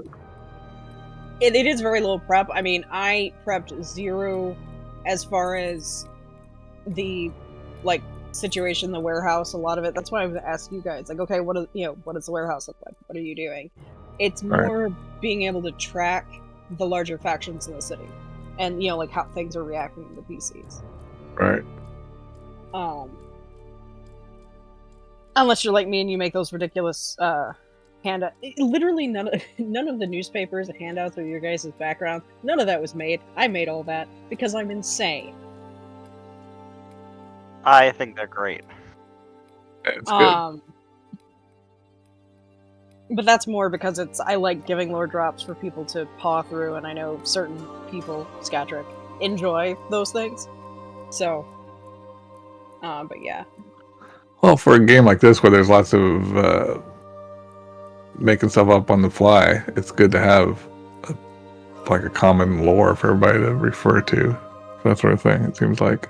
Yeah, and one thing this does seem to lend itself to, and I've been toying with the idea of, is a kind of, I don't want to say West Marches because it's not exactly like a hexploration, but Open more table. open table thing with like one GM, couple of GMs, all operating in the same world. Because Duskfall is huge. There's multiple like 10 districts or something like this size.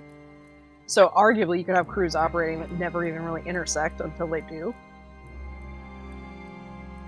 And so I've considered, if we all like it, because I know, Dirk, you were talking about GMing. It's like it could be something that like we all, and because I think Scatric's also interested, come up with like okay, like we're just gonna set this in like this common lore, and then whoever wants to play plays. And each GM has their, essentially our turf of like who we're tracking. I like too that the system has a bunch of different like home-brewed settings. Yeah. Now that is definitely true. This is if we want to do this. I'm really interested in the Scum and Villainy. Yeah, it is a cool setting. Yeah. All right. Well, I'll talk to y'all later. Have fun. Right. Thanks again. Adios. Night. All right. So do we want to finish this up? Because I feel at 10 I'm gonna call it, because at a certain point I will have done enough talking. But I do kind of want to go through this. So for crew creation, we've got. I scrolled away from that handy dandy checklist.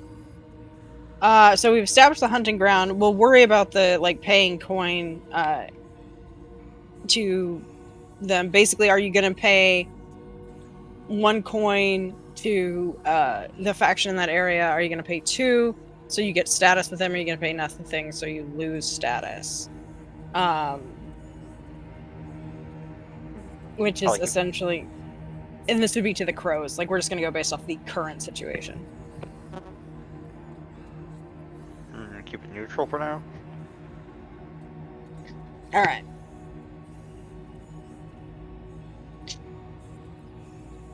Yeah, you would be able to put money into the crew stash. This would be something that I would say we could figure out sort of like narratively, or like starting off, this is what you guys did.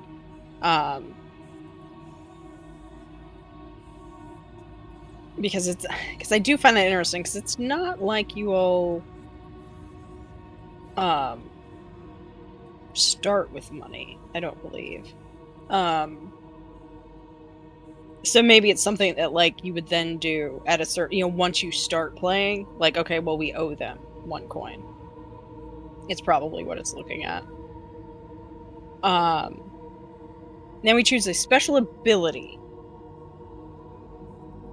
Alright. Which would be on that tab, there is a special abilities tab. And if you click the plus button, it pulls up a crap ton, but you're looking for the ones that have SH in front of it, because that's for shadow.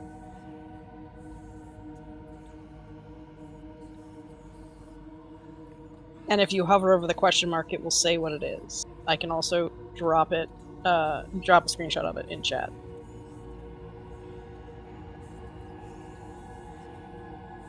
In Foundry?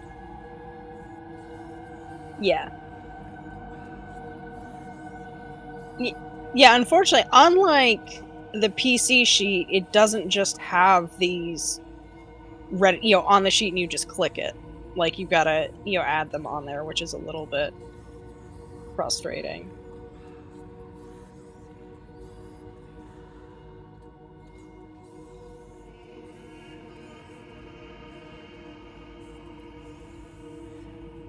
So you've got everyone steals, which a PC may add a +1 action rating to prowl, finesse, or tinker up to a max rating of 3, and that would be, you would put it on the sheet. You don't all have to choose the same one, but it would be on your character sheet. And +1 action rating means you get another dot. There's ghost echoes, which is weird experiences or occult rituals. All crew members gain the ability to see and interact with the ghostly structures, streets, and objects within the echo of Duskfall that exists in the ghost field. Pack rats. Your lair is a jumble of stolen items. When you roll to acquire an asset, you add a die. Patron. When you advance your tier, it costs half the coin it normally would. Second story. When you execute a clandestine infiltration, you get +1 die to the engagement roll. Slippery. Yeah, you roll entanglements, roll twice, keep the one you want. When you reduce heat, you have an extra die, and synchronized is with a group action you may count multiple 6s from different rolls as a critical success. Yeah, those latter two seem strong. Give me just 1 second, y'all carry on that conversation.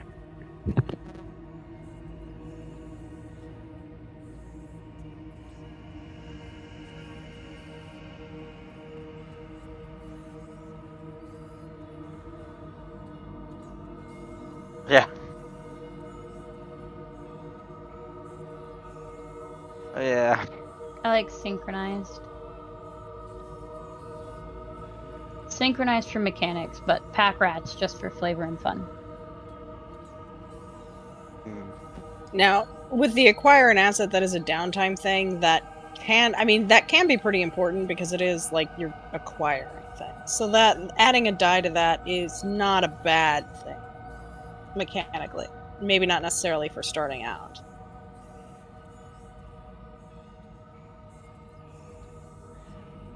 I see us doing a lot of group actions, to be honest. Same, that's why I like synchronized. Yeah, that's actually a really strong one. So synchronized. Yeah, so now they put it in the order. They always put it as the one at the top is the one that they recommend or is a good place to start, but I don't understand why it's not synchronized, to be honest. I mean, I get that it adds an action rating for everyone, so I get that, but yeah, it allows for characters that don't have much in the prowess field or whatever. True. So gives them. You match the crew type that way. Yeah. Yeah.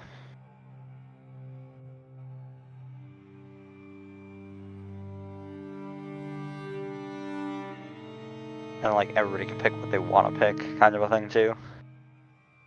That is true. Synchronize. All right.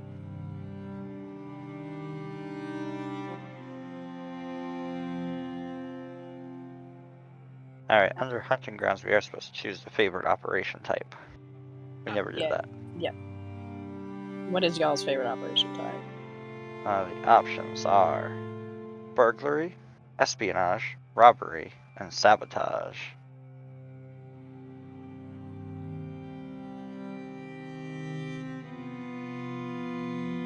That's basically what we did this time. Yeah. Yeah, espionage is good. Espionage.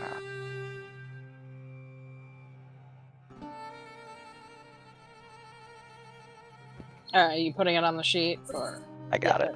Okay. Alright, so now you get to do the crew upgrades. You get 2 that come already, although it looks like it's not on the sheet already. Yeah. So 2 we get, and then I think 2 we pick. Yeah. So the 2 that you get, it's on the... It's training prowess and lair hidden. Yep. So I got those. I'll put those on there. Okay. So these are the ones that are that you get. Here, and lair hidden lair. Yep. Yeah. There is one underground maps and passkeys. You have easy passage to the underground canals, tunnels, and basements of the city. Yeah, I love that. Let's pick. Because that's kind of the whole point of what we were building. Yeah. I when you were saying that, I was like, Ooh,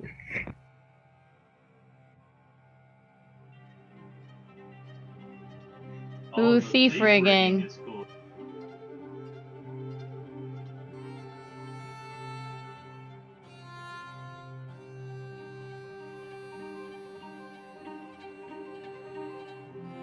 Yeah, that would allow us to keep our load very light. Alright,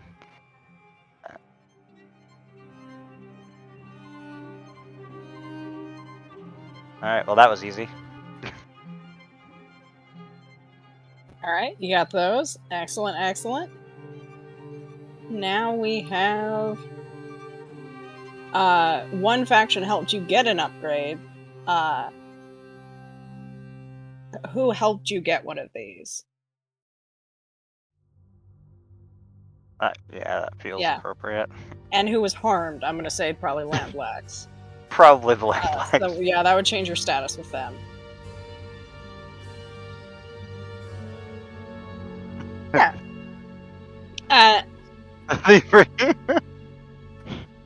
And Mark, someone who you have to choose a favorite contact.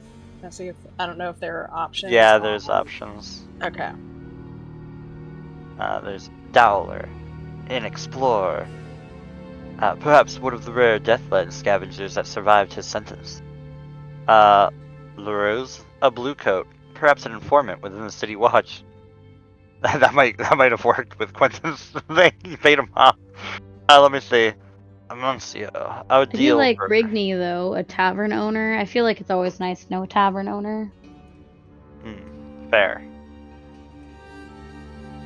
Yeah, so basically how that works on the PC sheet is it comes with all of those on there. Basically just delete the ones that aren't, that you guys don't end up going with, so you just have that one. I had already done that for the PC sheets.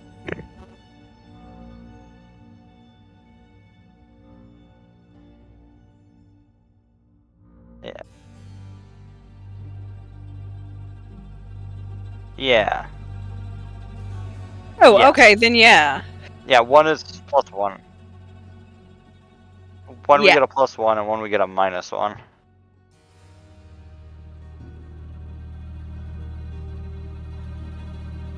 Adelaide.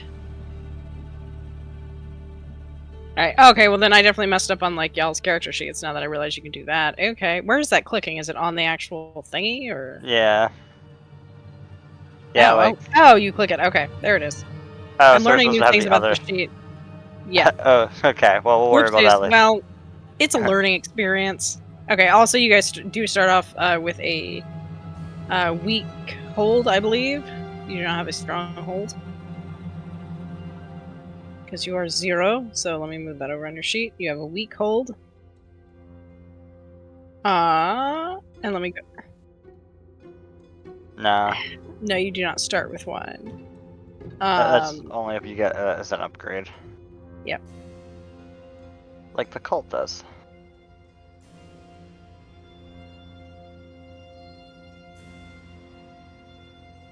Yeah. I mean, I'm pretty sure we could have chosen an upgrade that has something like that.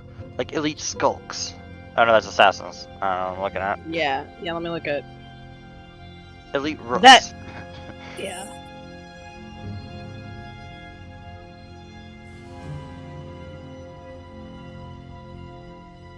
That's as you play. That's what I was going to get into next. Let me look at... and that can also be where... Yeah, so if you've done Elite... Shadows also have Elite Skulks. You can get either one. As the group. As your cohort. But I can go over that in a second. So, the claims page. This is where shit gets a little... I don't want to say messy, but like it can be a little confusing when you first look at it. So basically, as you go through this, you are going to want to expand your territory. And you do that through the claims. If I can find where it specifically goes through. All this, yeah, that's earlier where it's faction.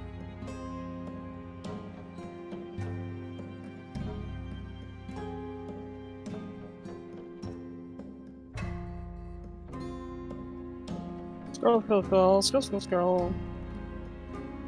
There we go. Okay, so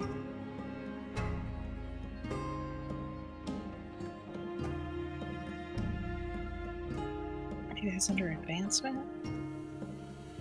Yeah, there are certain things where sometimes with this rule book, I really like how they have it laid out, and sometimes I'm like, you know, this could have been a little bit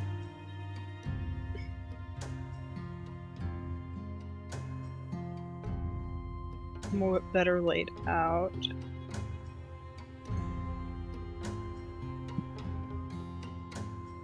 Sorry about this, y'all.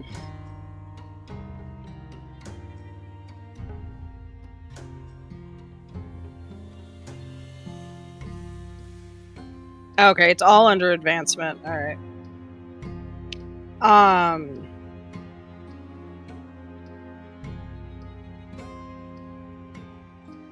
It's just PC advancement. Ugh.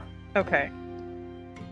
Well, basically, as you earn crew XP, that will get you more things. As far as claims go, those are types of scores that you can do. Potentially, yeah, scores to increase your influence, I believe. This is the one I wasn't sure if we're necessarily going to do, so I didn't go through it all the way. Yep, seizing a claim that you choose from the crew's claim map. See page 46 for more details. Thank you. Claims, there we go. Each crew sheet has a map of claims available to be seized. The claim map displays a default roadmap for your crew type. Claims should usually be seized in an orderly sequence by following the paths from the central square of the crew's lair. However, you may attempt to seize any claim on your map, ignoring the paths, or even seek out a special claim not on your map, but those operations will always be especially difficult and require exceptional efforts to discover and achieve. So basically, every claim in Duskfall is already controlled by a faction. To acquire one for yourself, you have to take it from someone else. To seize a claim, tell the GM which claim on your map your crew intends to capture. The GM will detail the claim with a location and description and tell you which faction currently controls the claim. And there might actually be multiple options. And it works as any other score. Some of these count as turf. And others provide special benefits, so it just depends. So on the map, let's see, does it? So you can just get turf. What if I click? No? Okay. Hang on. Select. Oh, okay, that's the select button.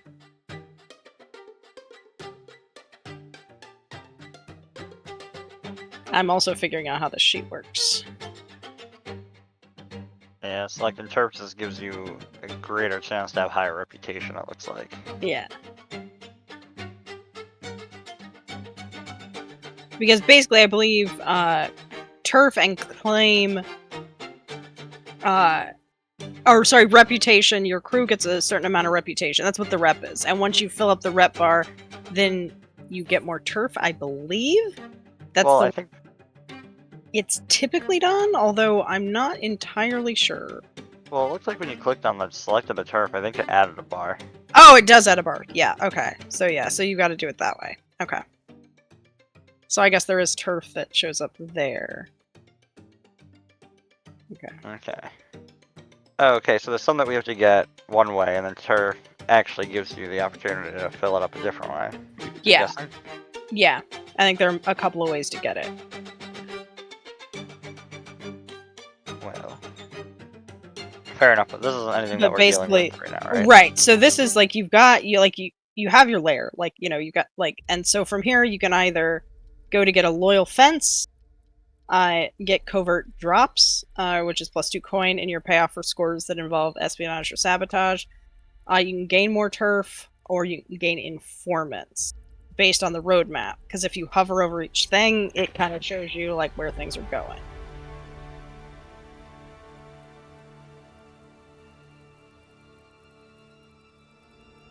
So that is something that you could basically tell me, like, oh, this is what we want to do.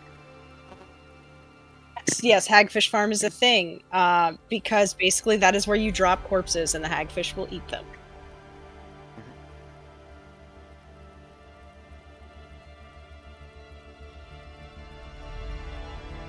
But yeah, so this is basically where you all would start.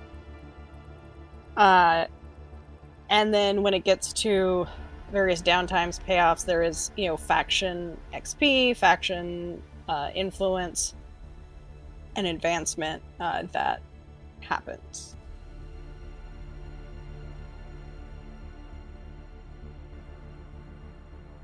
And so you have your crew status with each faction, which will, let's see, hang on, here we go. The faction game that starts on page 44. Basically your tier, because right now you're tier 0, which is like, it's 1 or 2 people, but that's kind of the people outside of the PCs, that you have. That determines the quality level of your items and the scale of the gangs your crew employs. And the types of enemies that you could probably expect to handle or be coming for you. There's also each faction's hold, which is whether it's a weak hold or a strong hold. Development comes from reputation. Your crew earns reputation equal to the tier of the faction you've preyed on. So right now you guys would have a Wait, I think I ultimately said that you guys paid the reputation, so never mind.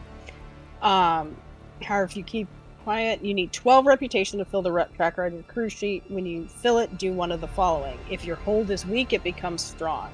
If your hold is strong, you can pay to increase your tier by 1. So basically, you would go to two small gangs working for you as tier 1, or tier 2 medium gangs working for you. So that's how you get there. Turf is established. When you seize and hold territory, you establish a more stable basis for your rep. Each piece of turf that you claim represents abstracted support for the crew, often a result of the fear you instill in citizens on that turf. Each piece of turf you hold reduces the rep cost to develop by 1. Okay, so that's why it's on the opposite side of the reputation tracker. So basically, if you have 4 pieces of turf, you don't have to get as many reputation points before it rolls over. Hey.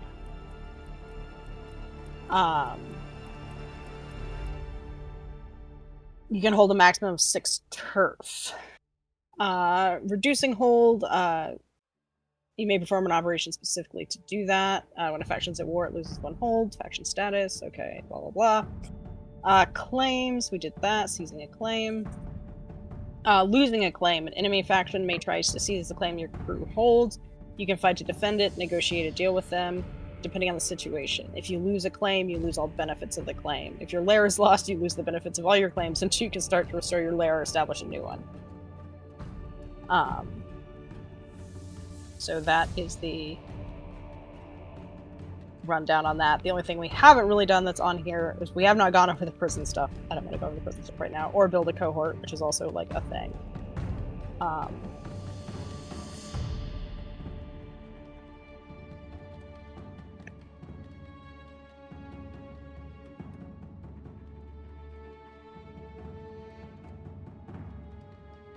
So yeah, so that is... I'm just curious, if I claim this, is that turf? No, it's only ones that say turf, I think, that give. But gambling guns. Gambling guns is not. Okay. Oh. And then your tiers over there. Cool. So, it is getting close to 10 o'clock. I'm not gonna lie, I'm kind of good with where we're at. Do we want to set up a time to kind of do the second half of this with the red sash? Do we want to just kind of build up our own thing? What are our thoughts? Also, I mean, how do you feel about me running it? Questions, comments, concerns, the usual stuff. This was good.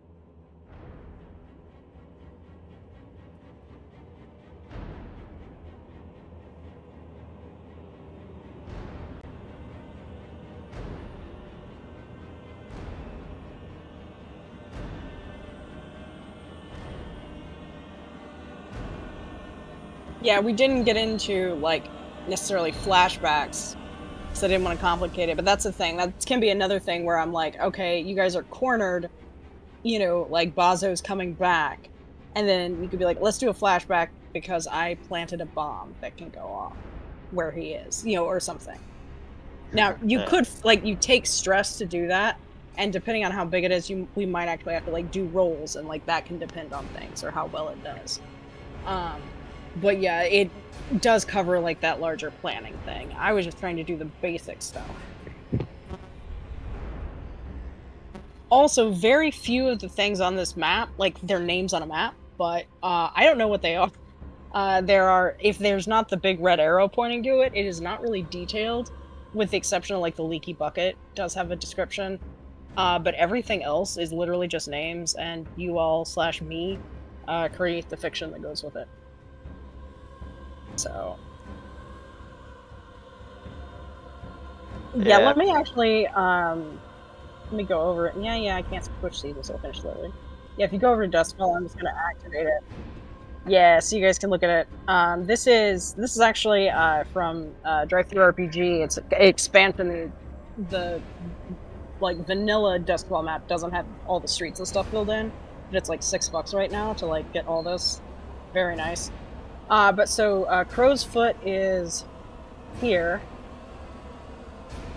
And then these are all the various districts around it. Which the one thing I don't like about this big map is that it actually doesn't have the district names over them. I will put it on Foundry. I can tell you to the north of Crow's Foot is the docks. Obviously. The docks is a thing. Yeah. To the west of Crow's Foot is Silk Shore, which some of you have in your background. It's a very Venice-like thing, where it's primarily you get around by canals.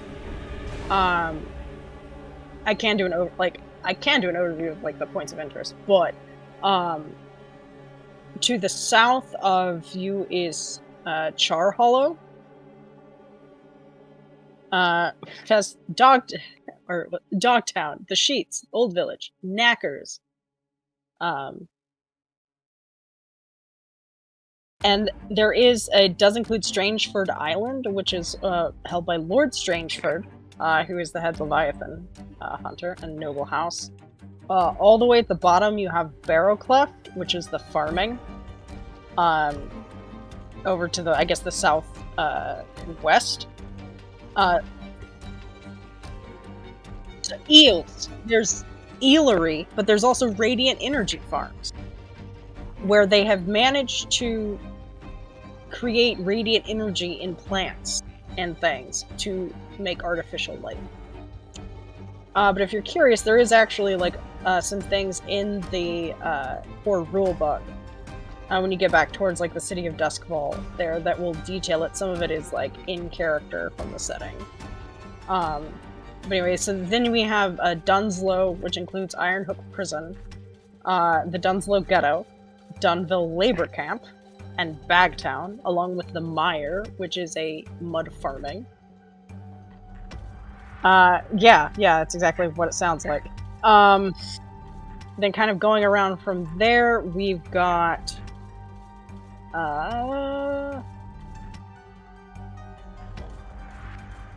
Hold on. Now, actually, I was doing that, actually, off the top of my head. Now I need to actually look at the district map, make sure I get these right. Like I said, I've been spending an inordinate amount of time looking at Duskfall because, yeah. So, okay, that's right. Right from Dunslow is Coleridge. So this here is Coleridge. Come here. Coleridge. Then to the east, we have Night Market, which also includes the Gaddock Rail Station, which is the electro rail that will then take you to other cities in Akaros, which is the continent that we're on right now. To the north is, directly north of Night Market is Six Towers, is around here. And to the west of that is Charter Hall, which if you see these things here, these are the original lightning barriers that went around this one little bit. This is like the old town. Up here to the north is Brightstone, which if you can't tell by how all of a sudden the blocks get bigger, this is a nicer area. You have a whole bunch of parks. You have Unity Park, which is dedicated to the end of the Unity War, or as Scotlanders call it, the Scotland Resistance.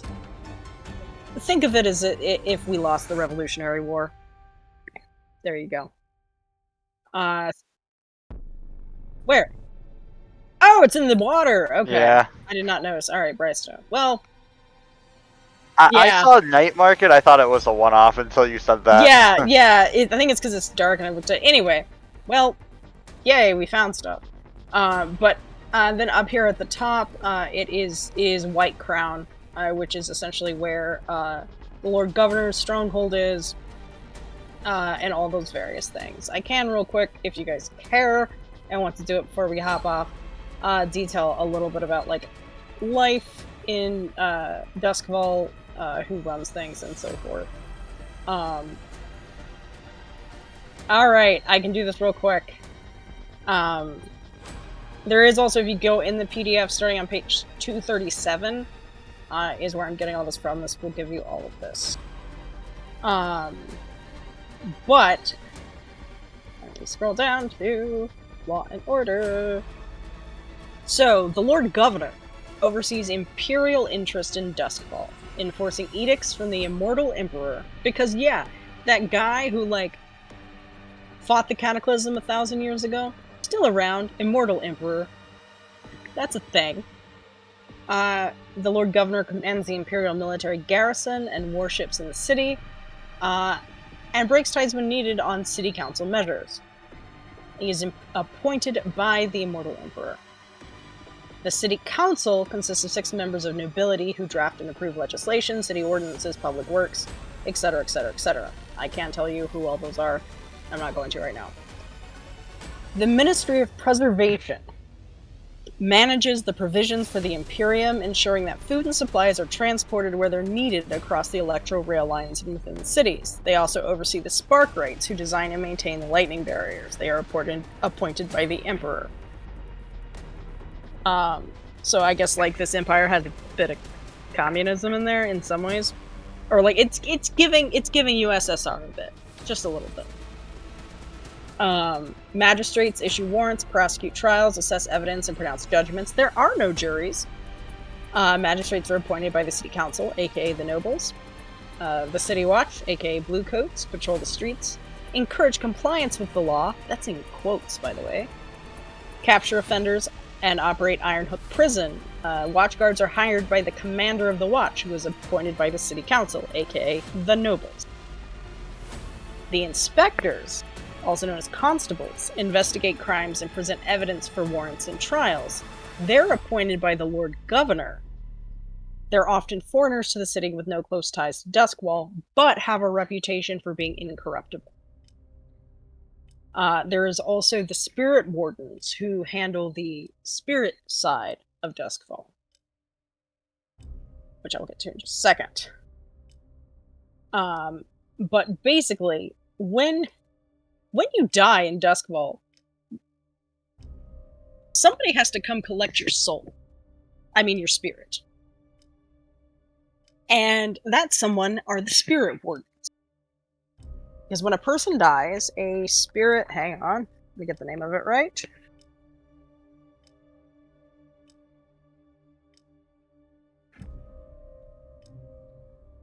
The spirit bells in the Bellwether Crematorium ring when someone dies in the city. A Death Seeker crow leaves the belfry and flies to the district where the dead may be found, circling ever closer to the corpse every minute. It's the responsibility of masked spirit wardens to recover the body and remove it to the crematorium, where it is dissolved in electroplasm to destroy the spirit before it can become a ghost. Wardens wear masks and have secret membership, both to keep them uncorrupted by political influence and as an homage to tradition.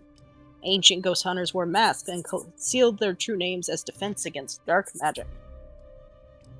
So yeah, so that's the Spirit Wardens that also run that. There are various underworld factions. There's various things, different academies. All of this is in the book. I would say there's also a guide to each district in there. Some of it I would not recommend reading through because to me it adds certain spoilers. I mean, it's up to you. I can also make one that is spoiler free and drop it in there really easily. I just don't have it right now because I wasn't going to do all that if we weren't going to keep playing. Just kidding, I almost have it finished because I'm me, but I it's knew not that finished already. yet. But it's not finished yet. So that's Duskfall in a nutshell. There is also, if you scroll to the back of the book, the other various islands in what is called the Shattered Isles. I believe before the Cataclysm we were all one continent. Now we're not. The world building on that is very thin. There are some playbooks that expand on it, fan creations, and stuff like that. BlazeInTheDark.com has a whole bunch of that. In this subreddit, there's a ton of playbooks and stuff, so... otherwise it is kind of what we make it. But that is the basic lore. In there are descriptions of what people eat. It's a lot of, like, mushrooms and stuff, you know, fungi, things that grow in the dark.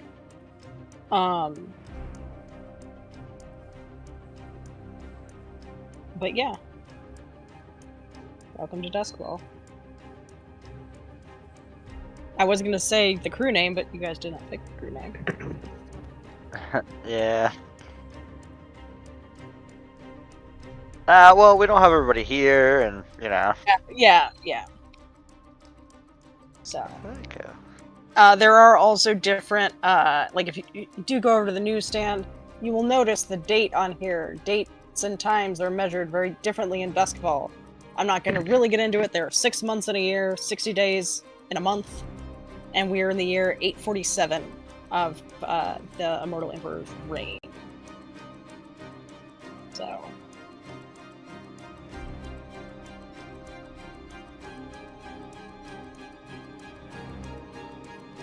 My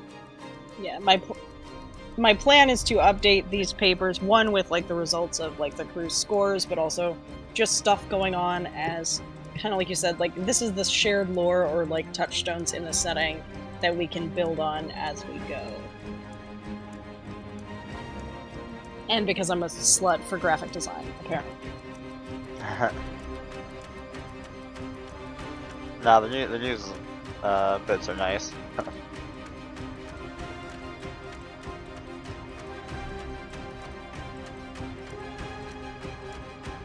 Yeah. It's missing, sorry. I mean, I actually know the rest of it, but no, it's missing. I really enjoy the advertisement too. Thank you. These are all places you could go if you want to. And Poplar Street is actually a street. I don't remember where. I'd have to find it again, but it is one. I believe it's in Brightstone. I believe because she's fancy.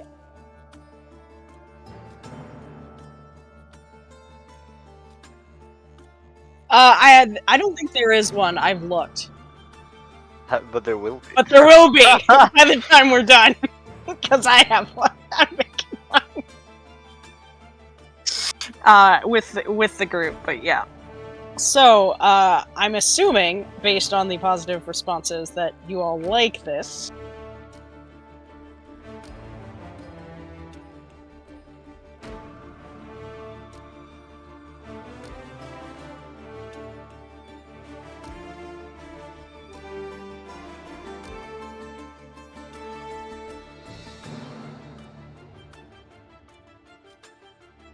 Yeah, well, yeah, I really like the setting. I think it's really cool. It's got a lot of interesting pieces to it. Yeah, I mean the plan would be, like I said, to set it up to where it is drop in, drop out, and possibly like more than one set of like more than one GM or like more than one set of like crew operating. Yeah.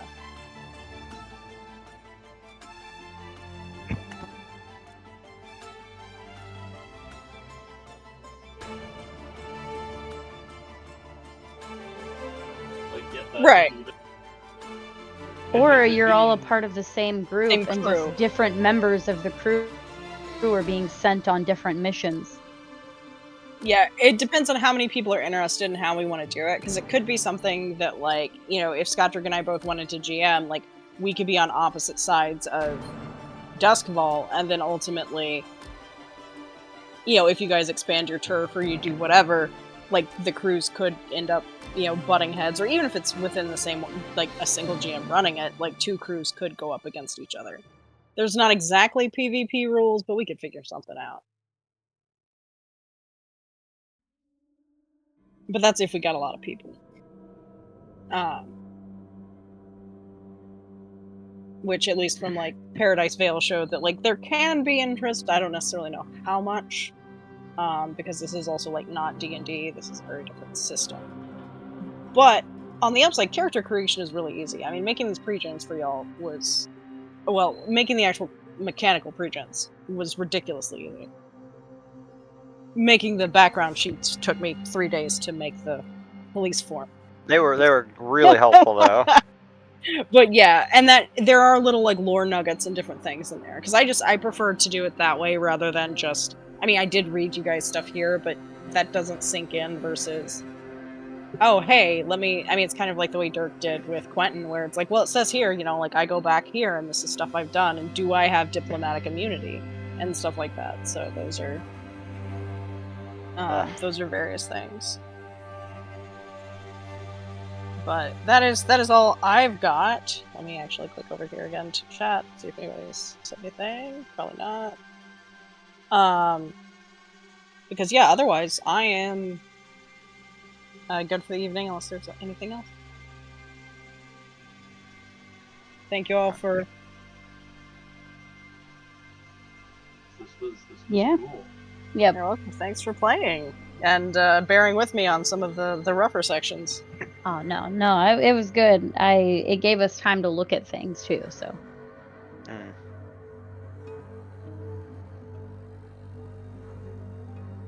Oh, were they like selling stuff? Like, what was up? Or were they just salty? Yeah. Okay, yeah.